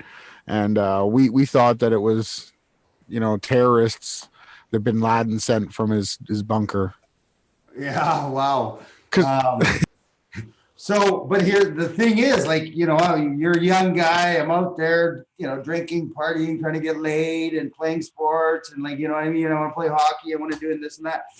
You don't understand like how big it is, because it's not your main priority. And you start talking to people about it and they think you're crazy. No, man, it's terrorists. It's terrorists. So, I mean, for the next, so that was 98 and 2000, 9/11 happened, but I still was buying into the system.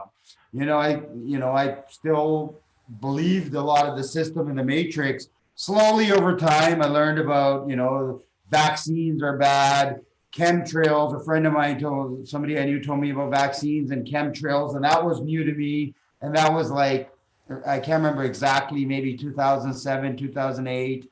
I started learning about 2006. I got in. See, people kept coming into my life and giving me these snippets of what the lies are. But I was open, and it was like always God would send somebody to me with a message, and then there was like the diet, what nutrition is, what they're putting in food. What's that? High fructose corn syrup I found out about in 2006. So there's a little bits and pieces that I heard about and what the conspiracies were. And then there came a period of time where, okay, I know 9/11 was fake, and GMOs are bad, and they're spraying the skies. A few of these other things, McDonald's is bad, these kind of really basic kindergarten level truths. And then I got really busy in life. I got married, and, I have a business that I was consumed with. And so my theory is that something happened in 2012 and the veil was basically dropped, because that's when I started to notice things in my reality weren't what I thought they were. And it's just rapidly getting faster. Today, after my afternoon workout and whatever, there's a section of the sky where I'm at, the sun travels through the window, and it was like, bam, it was already gone. It was set behind my vantage point. I was like, wow, time seems to be just flying. Have you noticed that? Time does seem to be flying. Yeah. Everything is so different. I mean, they said when I was young, they did say, as you get older, every decade, it'll seem like the years just pass by like hours, the older that you get. So, I mean, that might have something to do with it. You remember when we're in our teens and you had the summer vacation, it used to seem like it lasted forever. Now my daughter's got summer vacation. It seems like you snap your fingers and it's over, But in her reality, it's probably a long time, So, yeah, time is flying by. And something happened in 2012, I guess, because that's when I started noticing like these memories and things that changed. But I didn't know it was Mandela effect. And like I said, I was so consumed in my life that I didn't notice any of that. And I couldn't really talk about too many. I might have to break for about 10 minutes, but I don't know how long you're going, but I'll try to keep going here. And then about, when was it? 2015, I don't know why, you know, shit, life. I started looking back. Oh, and I'd heard about the Illuminati, Satanism and that as well throughout all those years. And then in 2015, late summer of 2015, for some reason, I started watching Illuminati videos in Hollywood and music industry again. And from that led me to I can't remember, Zachary Hubbard's channel. And yeah, I knew him.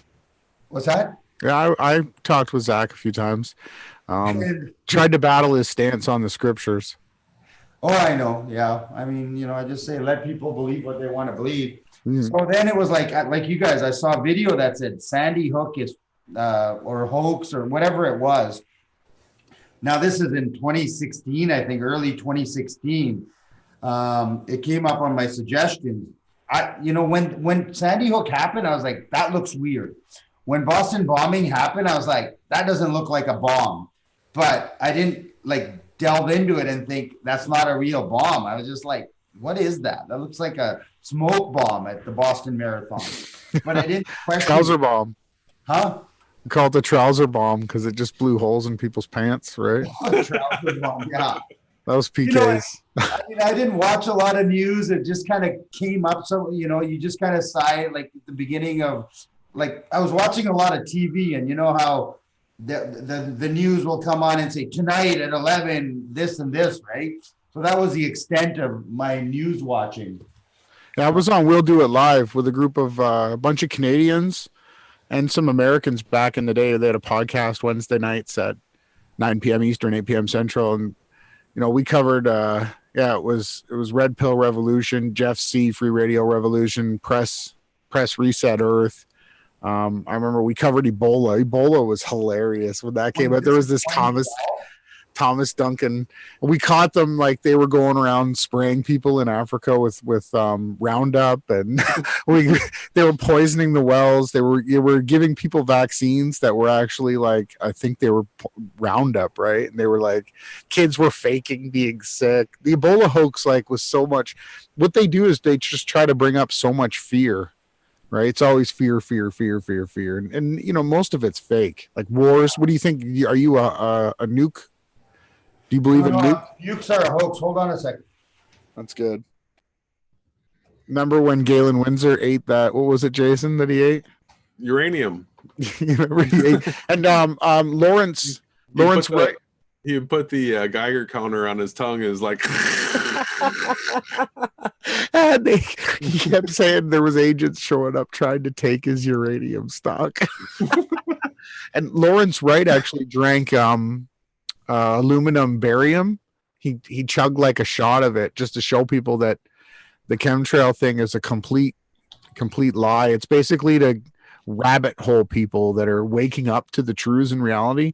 And I've seen photographs from the 50s, 60s, 70s, and all the skies have contrails or whater. Well, yeah, I think that's a Mandela effect, because I do not remember them all at all as a kid. I remember clear blue skies all the me time. too. You know what I mean? I remember blue skies.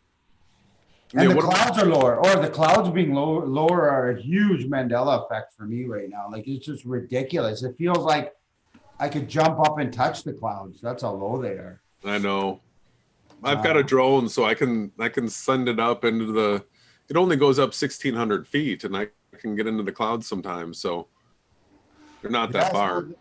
Yeah, I'll just finish up. So then I heard about Sandy Hook. It took, I think it was a 2-hour video. Within 30, 40 minutes, I was like, oh my God, the shooting was fake. You know, and then from there, it was like Boston bombing feed came on, and what was the other one? Holocaust hoax. I mean, I watched one documentary on that, and I was like, oh my God, there's so many holes in that. But I couldn't compute that 60 years later, in 60 years, or since I was a kid, let's just say it happened in the 40s and 1980, early 80s, in that time, everybody believed this happened. So, you know, I couldn't conceptualize like how they fucking brainwashed us with the Holocaust. And then, but then also flat Earth. Not flat Earth. You know how they did it? They repeated the story 6 million times. Oh yeah, exactly. I know now we know how. Now I know how they did it. But you got to. My mind back then couldn't understand. Like, you know what I mean? Now it's like easy to see how they brainwashed us, and how they, you know, they gave enough information about what happens. You know, what was released. Like, you know, you print the newspapers, and you have certain people controlling newspapers. Of course, you got the world believing it, and when enough people bow down to news anchors and newspapers, they're going to believe what it says. And when it manifest it, right, it becomes real. And that's the big game that they try to play. They want fear, like CERN is going to rip a hole in reality, even though, you know, they try to tell you that we live on a Big Bang cosmology, atomism reality, but it's never going to happen. It's that fear. Well, go ahead. It's the manifesting thing. So if you take it back to your New Agey days, or if you look at it from us being in a simulation, what you hold in mind tends to manifest what you believe, right? So if they have our minds under control and they have us in fear, they're just going to have us constantly rendering bad things happening. And it's going to keep everybody down. If we have control of our minds, if we know the truth, if we are solid that way, and we just make good decisions all the time and don't operate from fear, we can change reality super positive.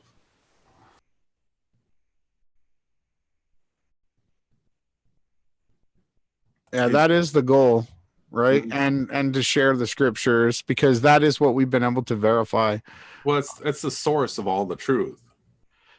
As well as we've been able to sort of backdate how they've done metal work, the way they've progressed with creating steel and hardened steel. There's the Bronze Age, and there are some things that we can hold to that seems to be verifiable. That's the hardest part of being a truth seeker, is that you have to discern what is good evidence and what is bad. And it's a constant process for me and you, right, brother? Yeah, well, it's got to be testable, observable, repeatable. That's right. Document everything, right? That's what we try to do. I don't know if you guys want to go later. We had a pretty good turnout tonight. I guess Flat Earth Focker brought some people over. It was great to see. That's awesome. Yeah, I hope we did the best that we could to sort of share as much as we could in this small time period. We usually have people join us from the chat as well. So if there's anybody that's new next Friday, because this Friday we had F.E. Focker join us, we didn't want to bring 10 people on, but you know, if you guys tune in next Friday, you can join in and give your way in on all of these topics. I wouldn't mind seeing Jason bring out the flow chart again. The direct path to simulation realization, how we show people how we go through different layers of truth. Yeah, we can do it. I probably want to spruce it up, and we made that when we first met, and we've come a long way since then. What I liked about tonight with Flat Earth Focker being able to join us is to show people that you can have differing opinions on stuff and still have a civilized, good conversation. You can just go through the evidence, and everybody's going to come to their conclusion. They're going to weigh the evidence, and it makes me sick that so many of the popular flat earth channels just automatically shut us out and weren't going to allow us to say what we've been seeing. And Eric's here if you want to let him in. Okay. But yeah, completely, brother. Jaron and Bob gave us a little bit of attention way back in like 2017, and that debate that I showed with Jaron in 2018. Hey, Derek Laborde from Document Everything on Facebook has joined us. How's it going, brother? Take it away. I've been talking all night long. You might be muted.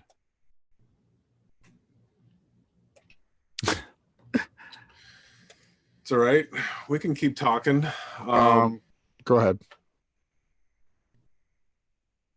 yeah, if Fokker has a few minutes before he leaves, I just want to, say to him personally, I appreciate.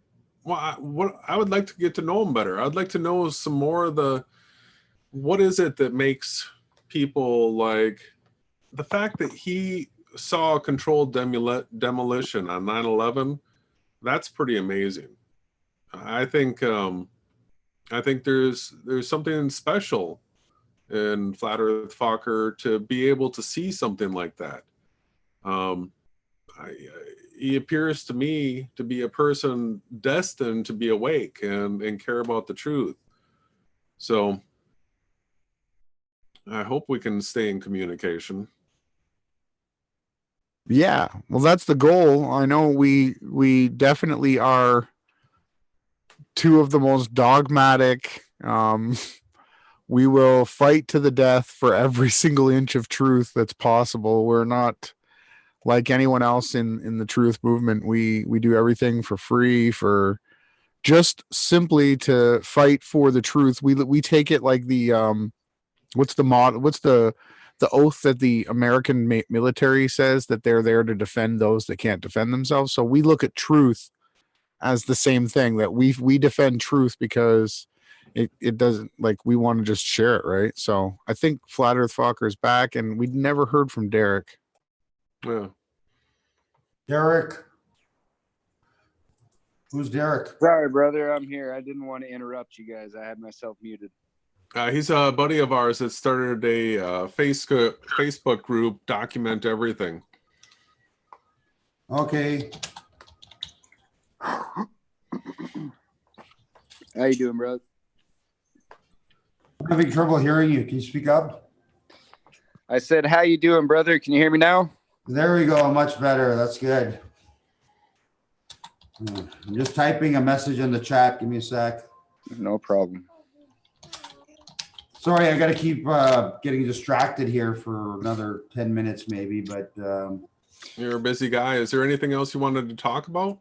Yeah, I wanted to go back to the map. So I guess I'll let you guys do the research on the sunsets. So look up sunrise, sunset in June and see how it makes sense. And then I looked up like London and Barcelona, and London's getting earlier sunsets than Barcelona. So that makes no fucking sense. So check that out, and check out the Vancouver, Phoenix, LA, San Francisco sunrise and sunsets in June. It doesn't make any sense. So you guys might have to tweak your map with that. And then somebody else was asking for about the 3 days of sunlight in the north. Well, that's one of the things that we've been covering a bunch, is that there is no real footage of a 24-hour above the horizon sun in either the north or the south. And that right there is a big heliocentric buster.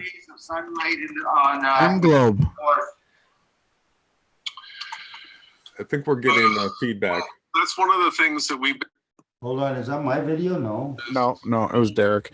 You hit the 3 dots, Jason. But yeah, no, the only proof we have is CGI stuff.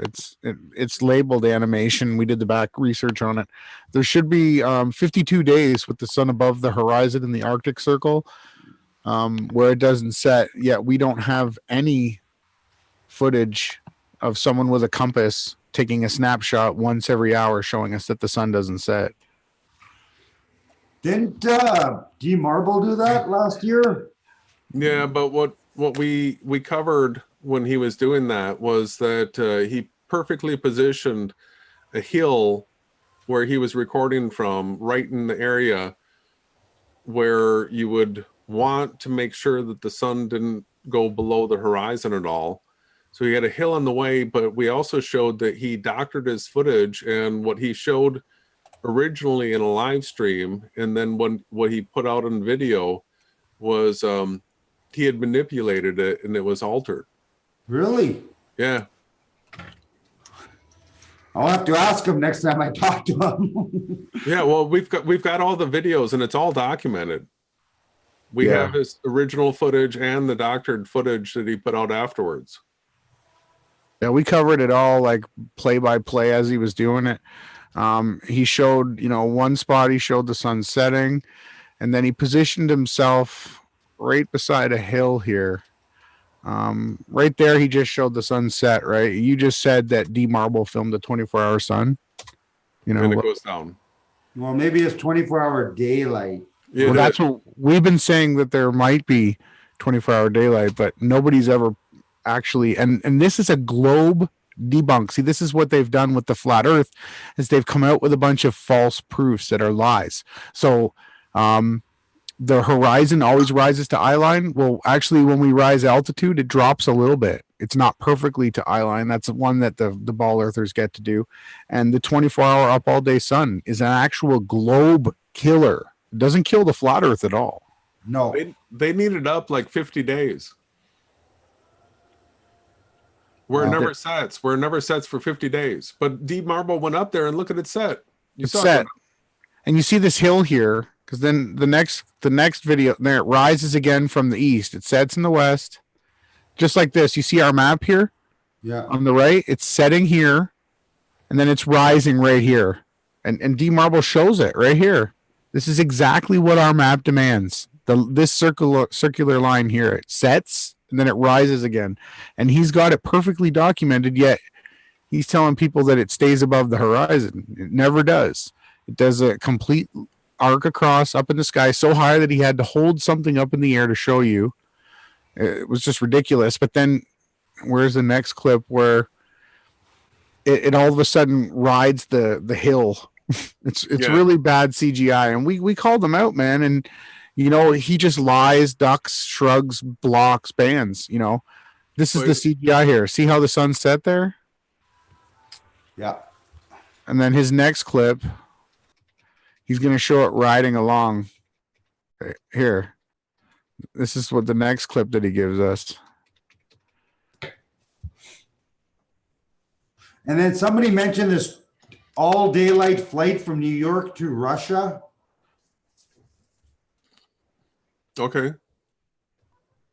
I heard about that. I don't know what it is. I heard about it once. I think somebody took a flight once where they could see the sun the whole time. I don't know from where to where, but somebody in the chat's trying to say it's from New York to Russia. Well, Ronnie's made a case for the longest time that no human being has ever seen the sun travel from west to east. Okay. Right? And if it stayed up above the horizon 24 hours, we would see it travel from west to east.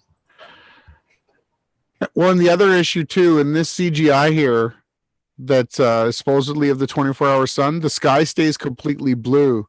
This was the first, Simon Wilkes was the guy that originally posted the video that all the flat earthers, because of Eric Dubay, used. And what I was showing is I was contrasting D Marbles, who is a little bit south of the Arctic Circle, obviously, shows the beautiful sunset colors. So people are going to tell me that just 100 miles north of here, where this is filmed, has no colors. This was another huge problem that I had. And that's the one that he changed. It's just, I wish people would be more truthful about their research, and at least hold themselves to be accountable. Like, you're here, we've invited D Marble, all these people many times. Nobody. Yeah, it's crazy. Like, people don't, I like to talk to someone face to face and be like, let's be clear on our communication. Let's see what this person's all about. That's why I think people are just running a script. I don't think they're sinister inside. That's my realization the last couple of days. They're NPCs? What's that? NPCs? Well, NPCs is a little bit different. Like, they're completely brain dead and fluoridated. I just think, like, even I might be running a script. Maybe you guys are even running a script, because people can call you guys shills. Like, a lot of people make good points for you guys being shilled. I don't think you're shills. I don't think anybody's a shill. I think we just have our behavior, and then other people perceive it as shilly. You know what I'm saying? So would you agree that the truth has to be the determining factor as to whether or not a person is a shill or not, that even a person that inadvertently is spreading lies and disinformation, they're still technically shilling, even if they're not being paid. They're just fooled and deceived. But the truth, whoever is speaking truth, that person can't be a shill. Well, that's what I mean. I think they're still shills, but I think they're shills for the matrix or the simulation. You know what I mean? And we're going to perceive them as shills, of course. So I find a lot of behavior shilly in my world and from my perception, but I don't think right now the realization I've had the last few days is I can point to Patricia Steer and say, she's a tranny, shill, gatekeeper, whatever you want to call her. I can't do that. I can say certain people's behavior is shilly and they're shills of the matrix. And I think I talked about it in a live stream. I said flat earth shills take direction from the matrix. So I agree with you totally. Yeah, they're shills, but they're shills for the matrix. And in their world, I really think in their world, they are telling the truth and they are living truth in their world, in their reality, just as I am in my world and you are in your world. Well, I would disagree on a semantic point. I wouldn't say that they're shills for the matrix, because what they promote is the AE map model, which is what would be the physical reality, where there's a dome and an ice wall and all the atomism, the materialistic, mindset, the duality, the belief in atoms and all that kind of stuff. That's the AE map model, where everything's still physical. You're in a dome, you're in a snow globe, and that's the materialistic way of seeing things. The matrix right here is we're in some sort of simulation or realm, and it's built on a flat plane, and what you hold in mind tends to manifest. It's not the materialistic AE map model. I agree with you. They're pushing that, but honestly, they're stuck in that level. And I'm going to give them the benefit of the doubt and say, you're right, it's incorrect. But in their world, that's where they're at. In that mountain I was talking about, they're at that level and they're afraid. They haven't turned around and decided, let me go a little bit further. You know what I mean? To see something else. So yeah, they're pushing something false, something physical, but in their world, I think in their heart, they feel that's what they're doing. I don't think they're hiding something intentionally. You know what I mean? I like to call people cowards. You know what I mean? Or I guess it's a certain level of NPC that's happening in their behavior, but I would say it's more cowardly than intentional.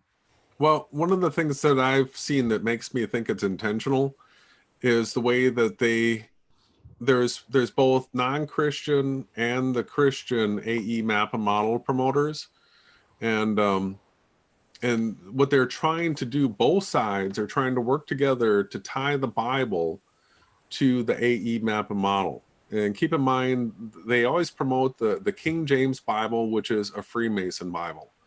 Was it Robotham? What was his name? Sir William Burley Robotham? Samuel. He was part of Zetetic societies. These are Freemason societies, and so there was an obvious agenda that goes all the way back to Sir Francis Bacon, King James, to promote this false dialectic where it was going to be the Jesuit globe versus the Freemason AE map model, and they're trying to tie it to the Bible. And so what we've been saying all along, this is still my position, that that the New World Order, that UN map logo, that is all about these secret societies connecting the Bible to an impossible working model, so that when they would blow it all up and say, hey, no, this isn't true, we were faking you, this was, flat earth is just nothing but a reality show where we're trying to make fun of Christians, that it was their way of burying the truth that we're on a flat plane. and discrediting the Bible all at once. I couldn't have said it better. Maybe Derek can weigh in right now. Well, he's got the chance. Yeah.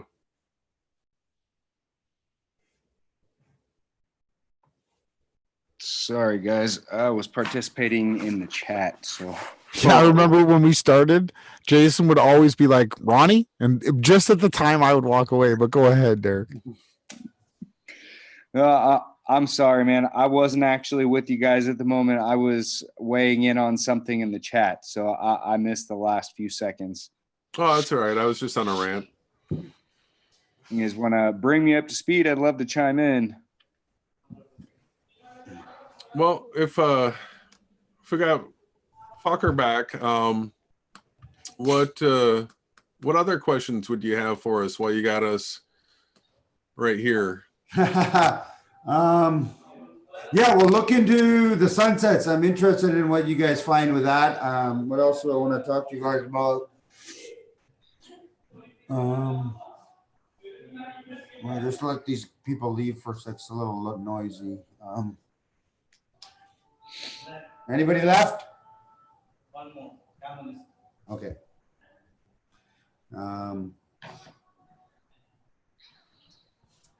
No, I mean, do you have any questions? Oh yeah, no, you were talking about the King James.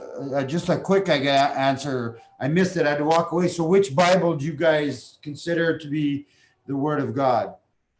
Oh, there's a bunch. The older translations, the better they go back to the original text. The King James isn't that bad of a Bible overall, but Sir Francis Bacon was given time to edit the Bible before it was put out for publication, and the scriptures that have to do with the shape of the earth are the ones that have been most doctored. The problem that I have is words like firmament were introduced when the original word that was there was rakia, and to all of a sudden introduce a word like firmament is a huge deception, because the word rakia means vault or horizon, and firmament really gives the impression of there being a dome, right? So do you think there's a barrier? I believe what the scriptures tell us. As much as we can conclude from the scriptures, you know, when I look at Enoch and all the holy inspired scriptures, that's what I go with. But no, not a physical dome, not in a simulation. Why would you put a physical dome? It's not necessary. We know that the sun and moon aren't doing circles. So what do you think of that amateur rocket that hit something? You think that was fake? Well, no, they debunked that. See, I was in Flat Earth back then too. That was a spin arrest system that was deployed. They completely admitted that and told everybody that's it shoots a parachute out and it stops it. Huh? Yo-yo. It's a yo-yo device. Yo-yo device. That's right. That was never in question. That was only like some stupid. It was probably Rob Skiba or I put it in a video too. I'm just to blame. I have it in a video mixed with the Book of Enoch. The Book of Enoch was huge. How about this proof? I guess I don't know if you saw the debate, but what Jason brought in, because Ute actually had this video up. If the Earth were spinning and flying through space like they proclaim, we should have a huge difference in speed here. There should be acceleration and deceleration periods, right? That has never been measured. What do you think of that? Oh, of course not. No, it's the Earth is not spinning and moving. Exactly. 100% agree. I mean, I don't know how. I mean, to believe the Earth is spinning and moving now is absolutely absurd, man. It's like why didn't Jaron bring this up in his debate? Did you watch that? Like, see, I don't know if you're someone who follows. I haven't seen you really doing any podcasts with like Dearth or any of the Patricia Steer. Are you still with that group? Like, are you planning on going? You're not going to Toronto, you said, but you might be going to Dallas. Toronto's canceled. I don't know if you guys heard. Oh, okay. I would have probably guessed.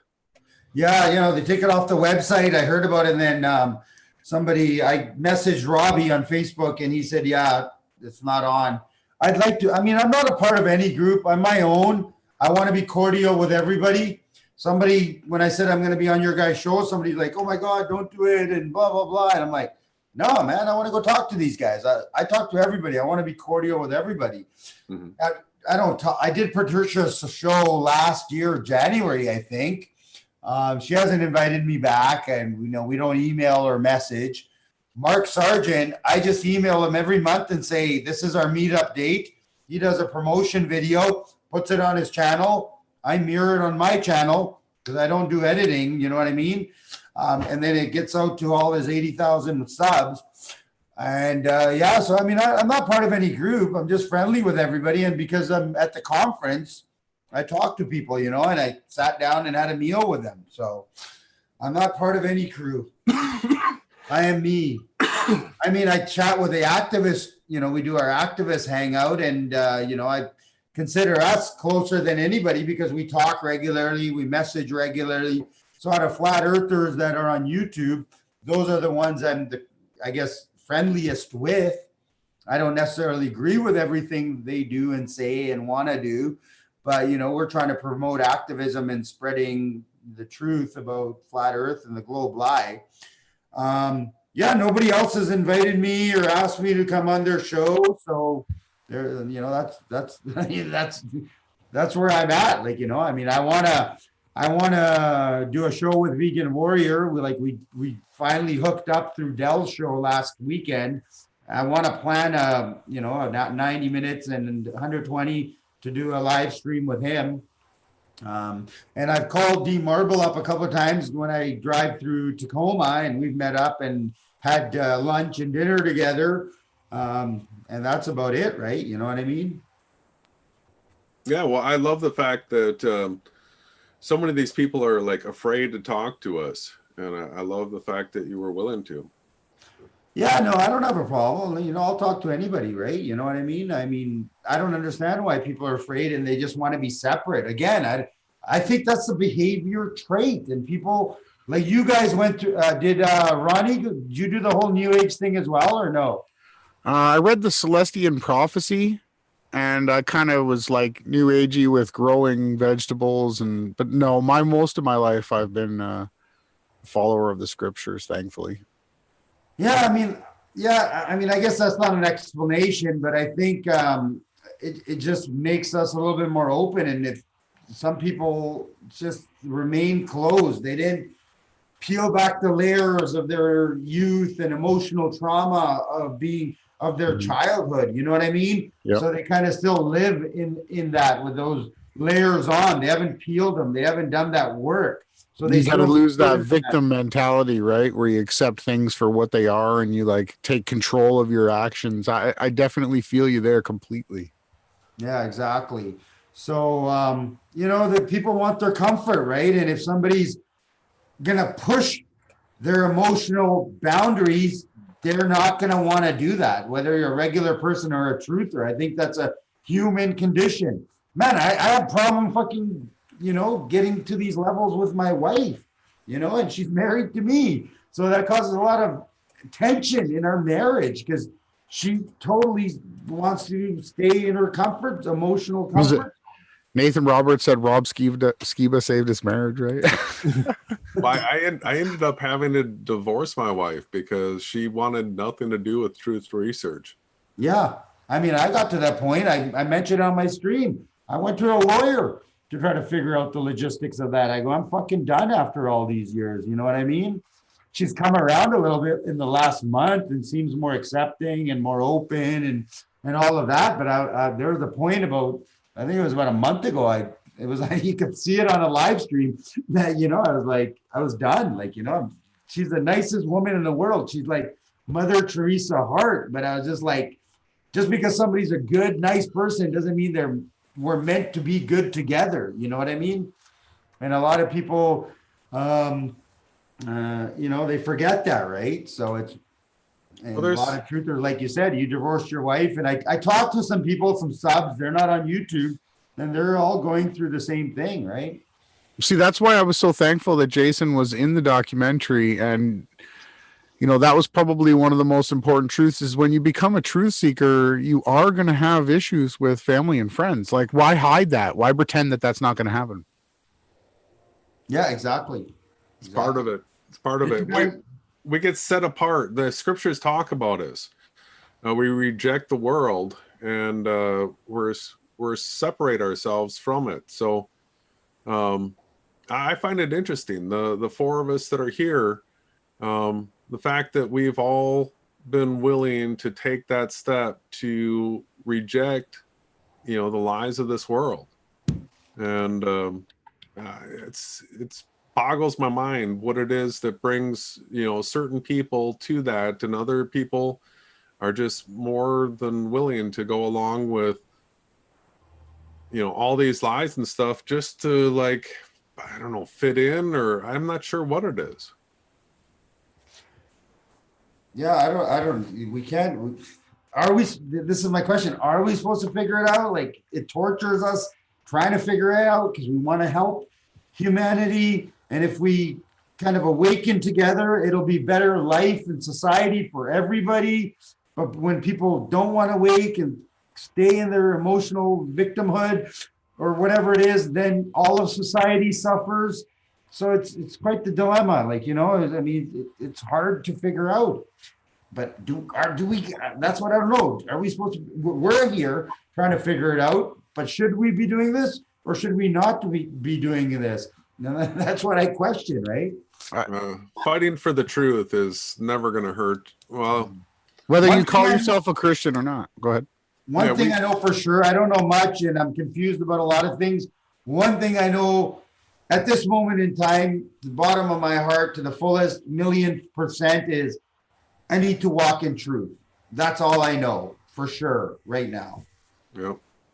Whatever that way, I may be misguided in some areas, but as long as I believe that's 100% truth right now and there's nothing I'm holding back and all these issues, then that I know. And if there are issues that I don't know about right now within myself that I uncover in a month or a year, then I need to clean those issues, get them out of the way and continue to walk in truth. Well, I think Derek wanted to add. Yeah, there's just one thing I want to say in all politeness. We can show you that the truth is that the AE map and model doesn't work. And we can do that a whole bunch of ways. I agree with you. You can show the viewers. I agree with you. Go ahead, Derek. Sorry, guys. I was just going to kind of chime in on what is causing people to really just hunker down in what they've been told their whole lives. For a while, I thought it was ego, and I think that does play a large role. But I think really what we're dealing with is just hardcore laziness, like just dirty, slothful laziness, because it's taken all of us, however many years you've been alive, it's taken you that long to learn everything you know up until this point in time. And if someone comes along and says, hey, the foundations of all the knowledge that you've built for yourself is faulty and you need to completely tear it down and start over, it's a monumental task. And people are so caught up in just vain nonsense and just complete self-gratification, instant self-gratification, that no one wants to put in the time to become a master anymore. This way you don't see true master musicians out there anymore. There's not a whole lot of master craftsmen left because no one wants to put in the 10,000 hours it takes to become a skilled master at something. And what is more important than knowing the truth? Like, if you're going to put your 10,000 hours into anything in the world, what could possibly be more important than knowing the truth about the reality around you, about the world that you live in? What could possibly be more important? Video games? Red Dead Redemption's pretty good, man.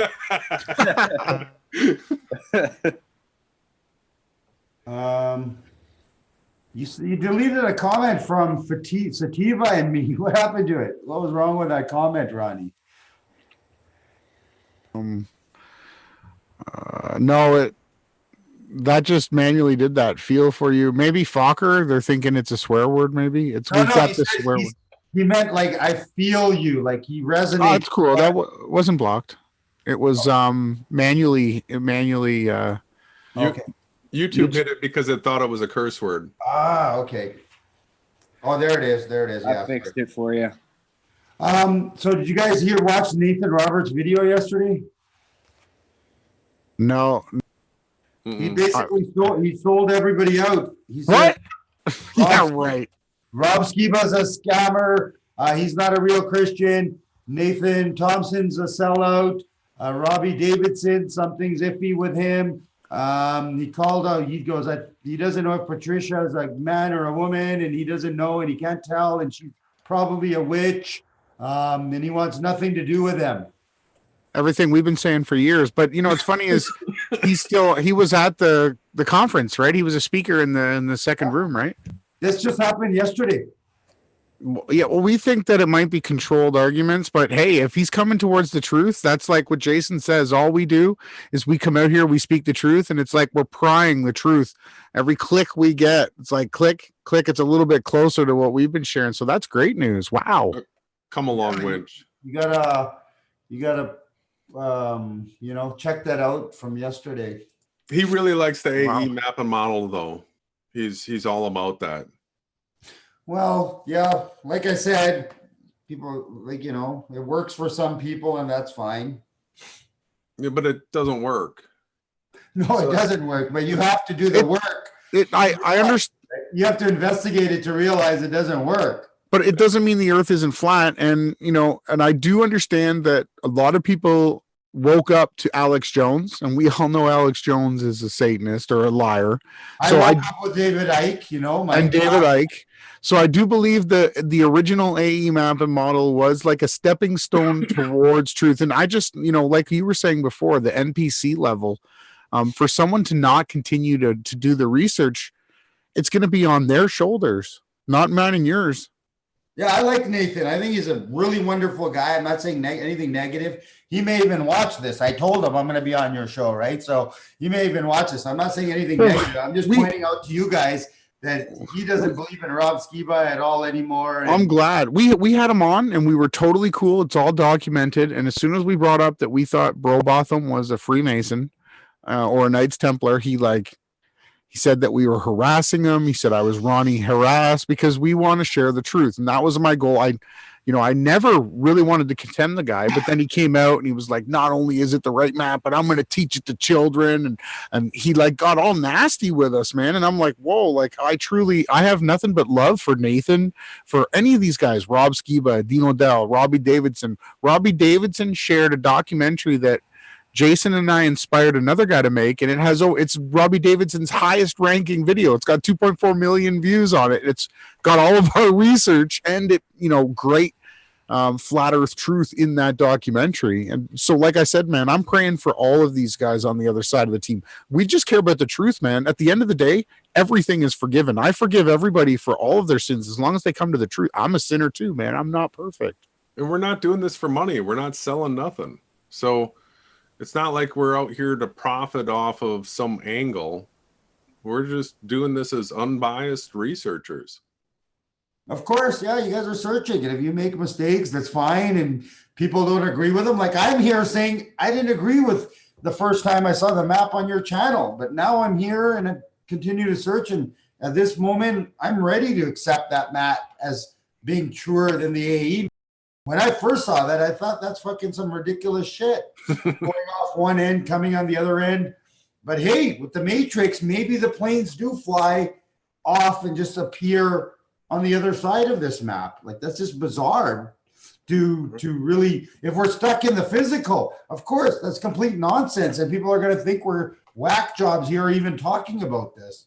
Yeah, but once you get Mandela and a few other things, then all of a sudden you can start to see it. Is my vape really loud when I vape? It's a little loud, not super loud. Usually I remember to mute, but I keep forgetting today. My bad. It's all right. I think it's been great. I think it's been fun. I'm glad that your subscribers came over, and I'm thankful that you're standing up for Nathan and sharing that he was telling some truth. That's great. I love to hear that, man. That made my day. Yeah, I mean, just search it on his videos from yesterday. I think it was about 40, 50 minutes long. He's got a part 1 and a part 2. I haven't seen the part 2. I think it's because of Behind the Curve that led him to all of this, because they changed their favicon to the black cube, the satanic black cube. So yeah, I saw that part. Mm-hmm. Yeah, but no, he separated himself pretty much. Flat Earth Focker creates chemtrails. What? Yeah. Oh, with your vape. The funny thing too, there was a Canadian guy who lived, I think, in Saskatchewan. He converted cars to run on water. He was the first one, and the byproduct was a chemtrail, like a cloud, right, that followed behind the car. That guy got killed. They found him in the trunk of his vehicle. Was that guy Canadian? I thought he was Californian. Okay, I didn't know that. Oh yeah, he was from the prairies. What else are you gonna do out there, right? Solve the world's problems. So we also do free energy as well. Jason's built a flywheel generator, and are you looking into any of that kind of stuff? Flywheel generator for energy? Free energy. It's going to be here. I'll pull up the video so everyone can see. I don't know if your viewers know. There's a lot of people out here that talk about free energy, like globebusters, and then they actually don't do anything. Jason actually built this. This was the maiden voyage. It's a 250-pound thing absolutely hum, and the alternator that's on there, it doesn't even.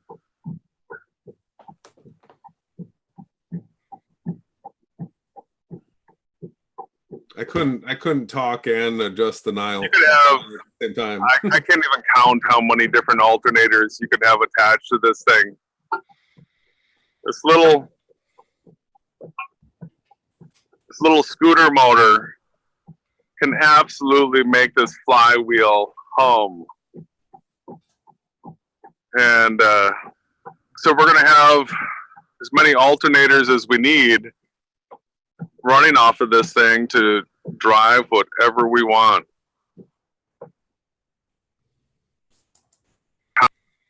Yeah, that's something that we do. So the flywheel that he has is heavy steel, and it spins, and then it turns a lesser mechanism, which would be an alternator, and that's going to hopefully power his trailer. Or so this would be the first fuelless flywheel generator.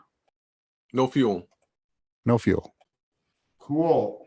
Can you is in the video, does it show the alternator on the other side? There it is. Yeah, so you could have many alternators running off of this thing, and it's just a little scooter motor, 300 watts or 500 watts, but with the different size sprockets there, you can get super high revolution. So I'll have 3,000 RPMs on the alternator and be throwing out. Let's see. What amp is that alter? It's a 24 volt 100 amp, but yeah, I sold my property and moved into an RV, and I want to produce my own electricity so that I don't have to pay for electric anymore. And I want to do it without having to, pay for fuel either. No, of course. What's going on here? Yeah, we're looking forward to that. They tell us that it can't be done. They tell us so much that things can't be done. I think Derek might want to weigh in. And I also want to throw out a video about an idea that I had about electric cars, as to it's ridiculous that we need to have all these big banks of batteries and have to plug them in and charge them, because well, all you need to have is one wheel driving, and the other three can be generating. All right, so you can have 3 generating while one's driving, and that should keep your batteries charged. So you wouldn't have to, it's called regenerative braking, but there's no reason why you couldn't have the other 3 wheels charging while one's driving. And if that's not enough, you could put down another drop wheel to the ground and have that be running another alternator. A 5th wheel. Yeah. There's so many ideas, right? And they had this technology way back in the early 1900s. They had cars that could drive off just a motor in the wheel, and they totally buried it. There's such cons. And the other thing too that's really powerful is steam energy. We were working on that. Steam power is so powerful. Yeah, but we do plan on taking it to not having to pay for electricity or fuel anymore. I put the, yeah, there we go. It's funny sharing a link to Nathan Roberts on here after all the slanderous things that we called him a Satanist too, but you know, we had evidence to back what we were saying, that he was promoting false lies and doctrine. But again, if he's speaking truth, man, that's great. That just validates again that we've been saying this stuff over and over. I guess Derek, go ahead.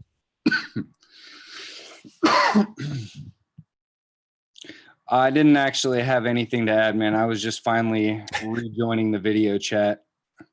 Okay. Nice. Yeah, the thing that would be super amazing with Nathan is if he would come out and admit that the AE map model doesn't work. And if that were to happen, I think we would be probably realigned as brothers in truth. Yeah, totally. I've been praying for him. I pray for ODD. I pray for everybody. Like, people think, oh, Jason and Ronnie are the witch hunters and this and that. Well, honestly, I just want everyone to share the truth. That's it. That's Yeah, well, I mean, we don't know what the truth is. We just want everybody to be more. I just want everybody to be more open-minded. Well, there's some truth that we know, and I mean, like, one of the big ones that we keep pounding on is the flaws of the AE mappa model. We don't want to be attached to something that can be debunked as being impossible. So have you ever, in your New Age studies, did you ever hear about the process of negation? No, I didn't. So the process of negation is a way to come to the truth by discrediting all other possibilities.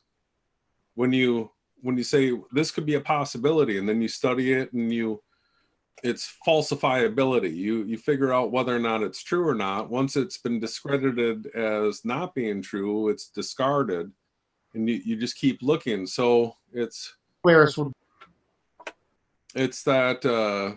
path that you talked about, where a bunch of times there's dead ends.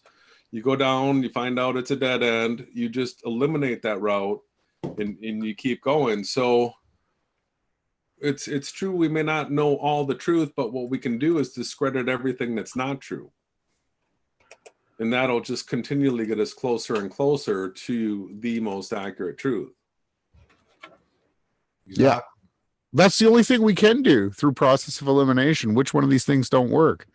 That's a great point, Jason.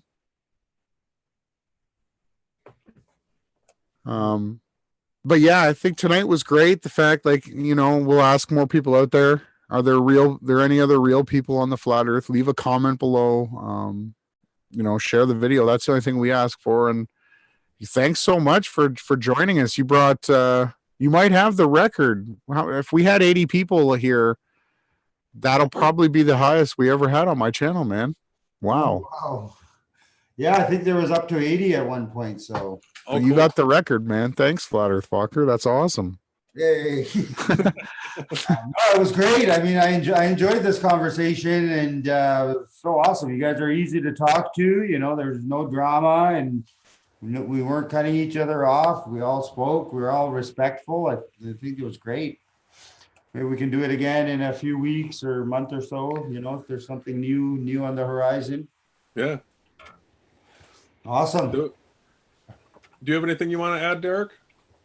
I was just going to say, I mean, thank you for coming on and representing yourself in a professional, courteous, amicable way. I really feel like we all gained something from tonight's show. Generally, when somebody comes on with an even almost opposing viewpoint, things escalate because people just can't talk about what they believe without getting triggered.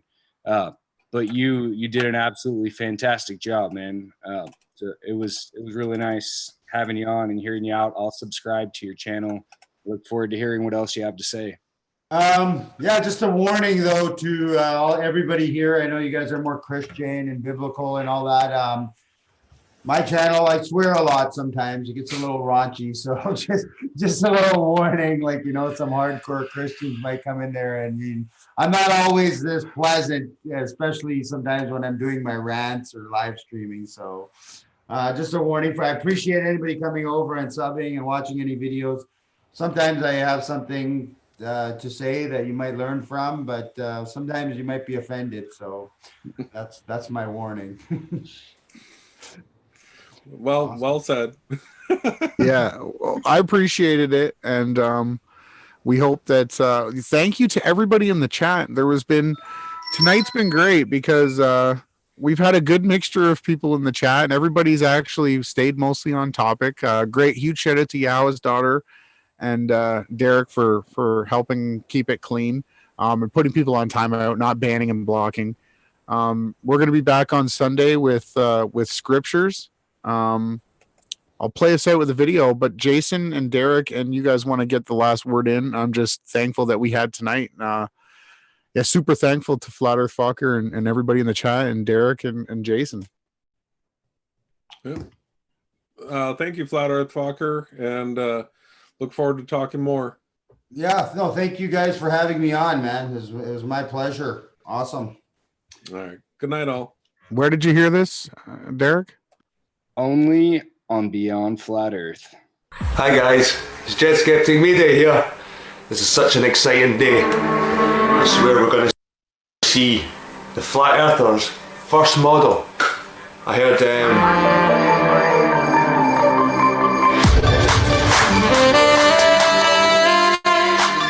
Flat Earth British talking about it on a hangout with Doomweaver, and this is going to be history in the making. I can't wait. This is so exciting. Globebusters have their first map, working map.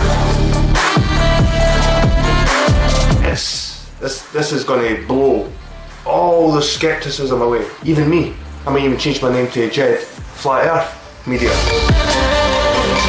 My heart's beating here. I can't wait. Let's go, guys. Let's watch this. Oh, you heard that right. Join Awake Souls, Jason Laufenberg, and Ronnie Harris of Event Skeptic. I can't wait. This is so exciting. Globebusters have their first map, working map. It's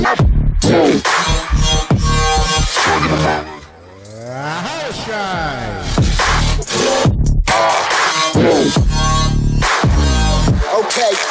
The Flat Earth working map and model. Macro to micro.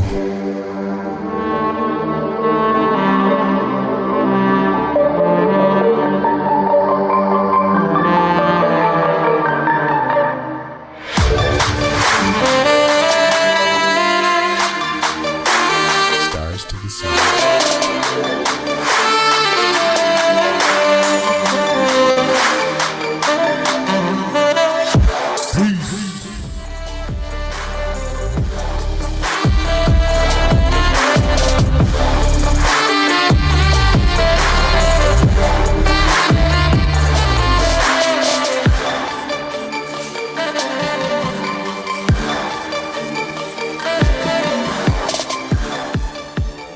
Will always be lined up where the north is. Oh man, I just feel like I ate some manna.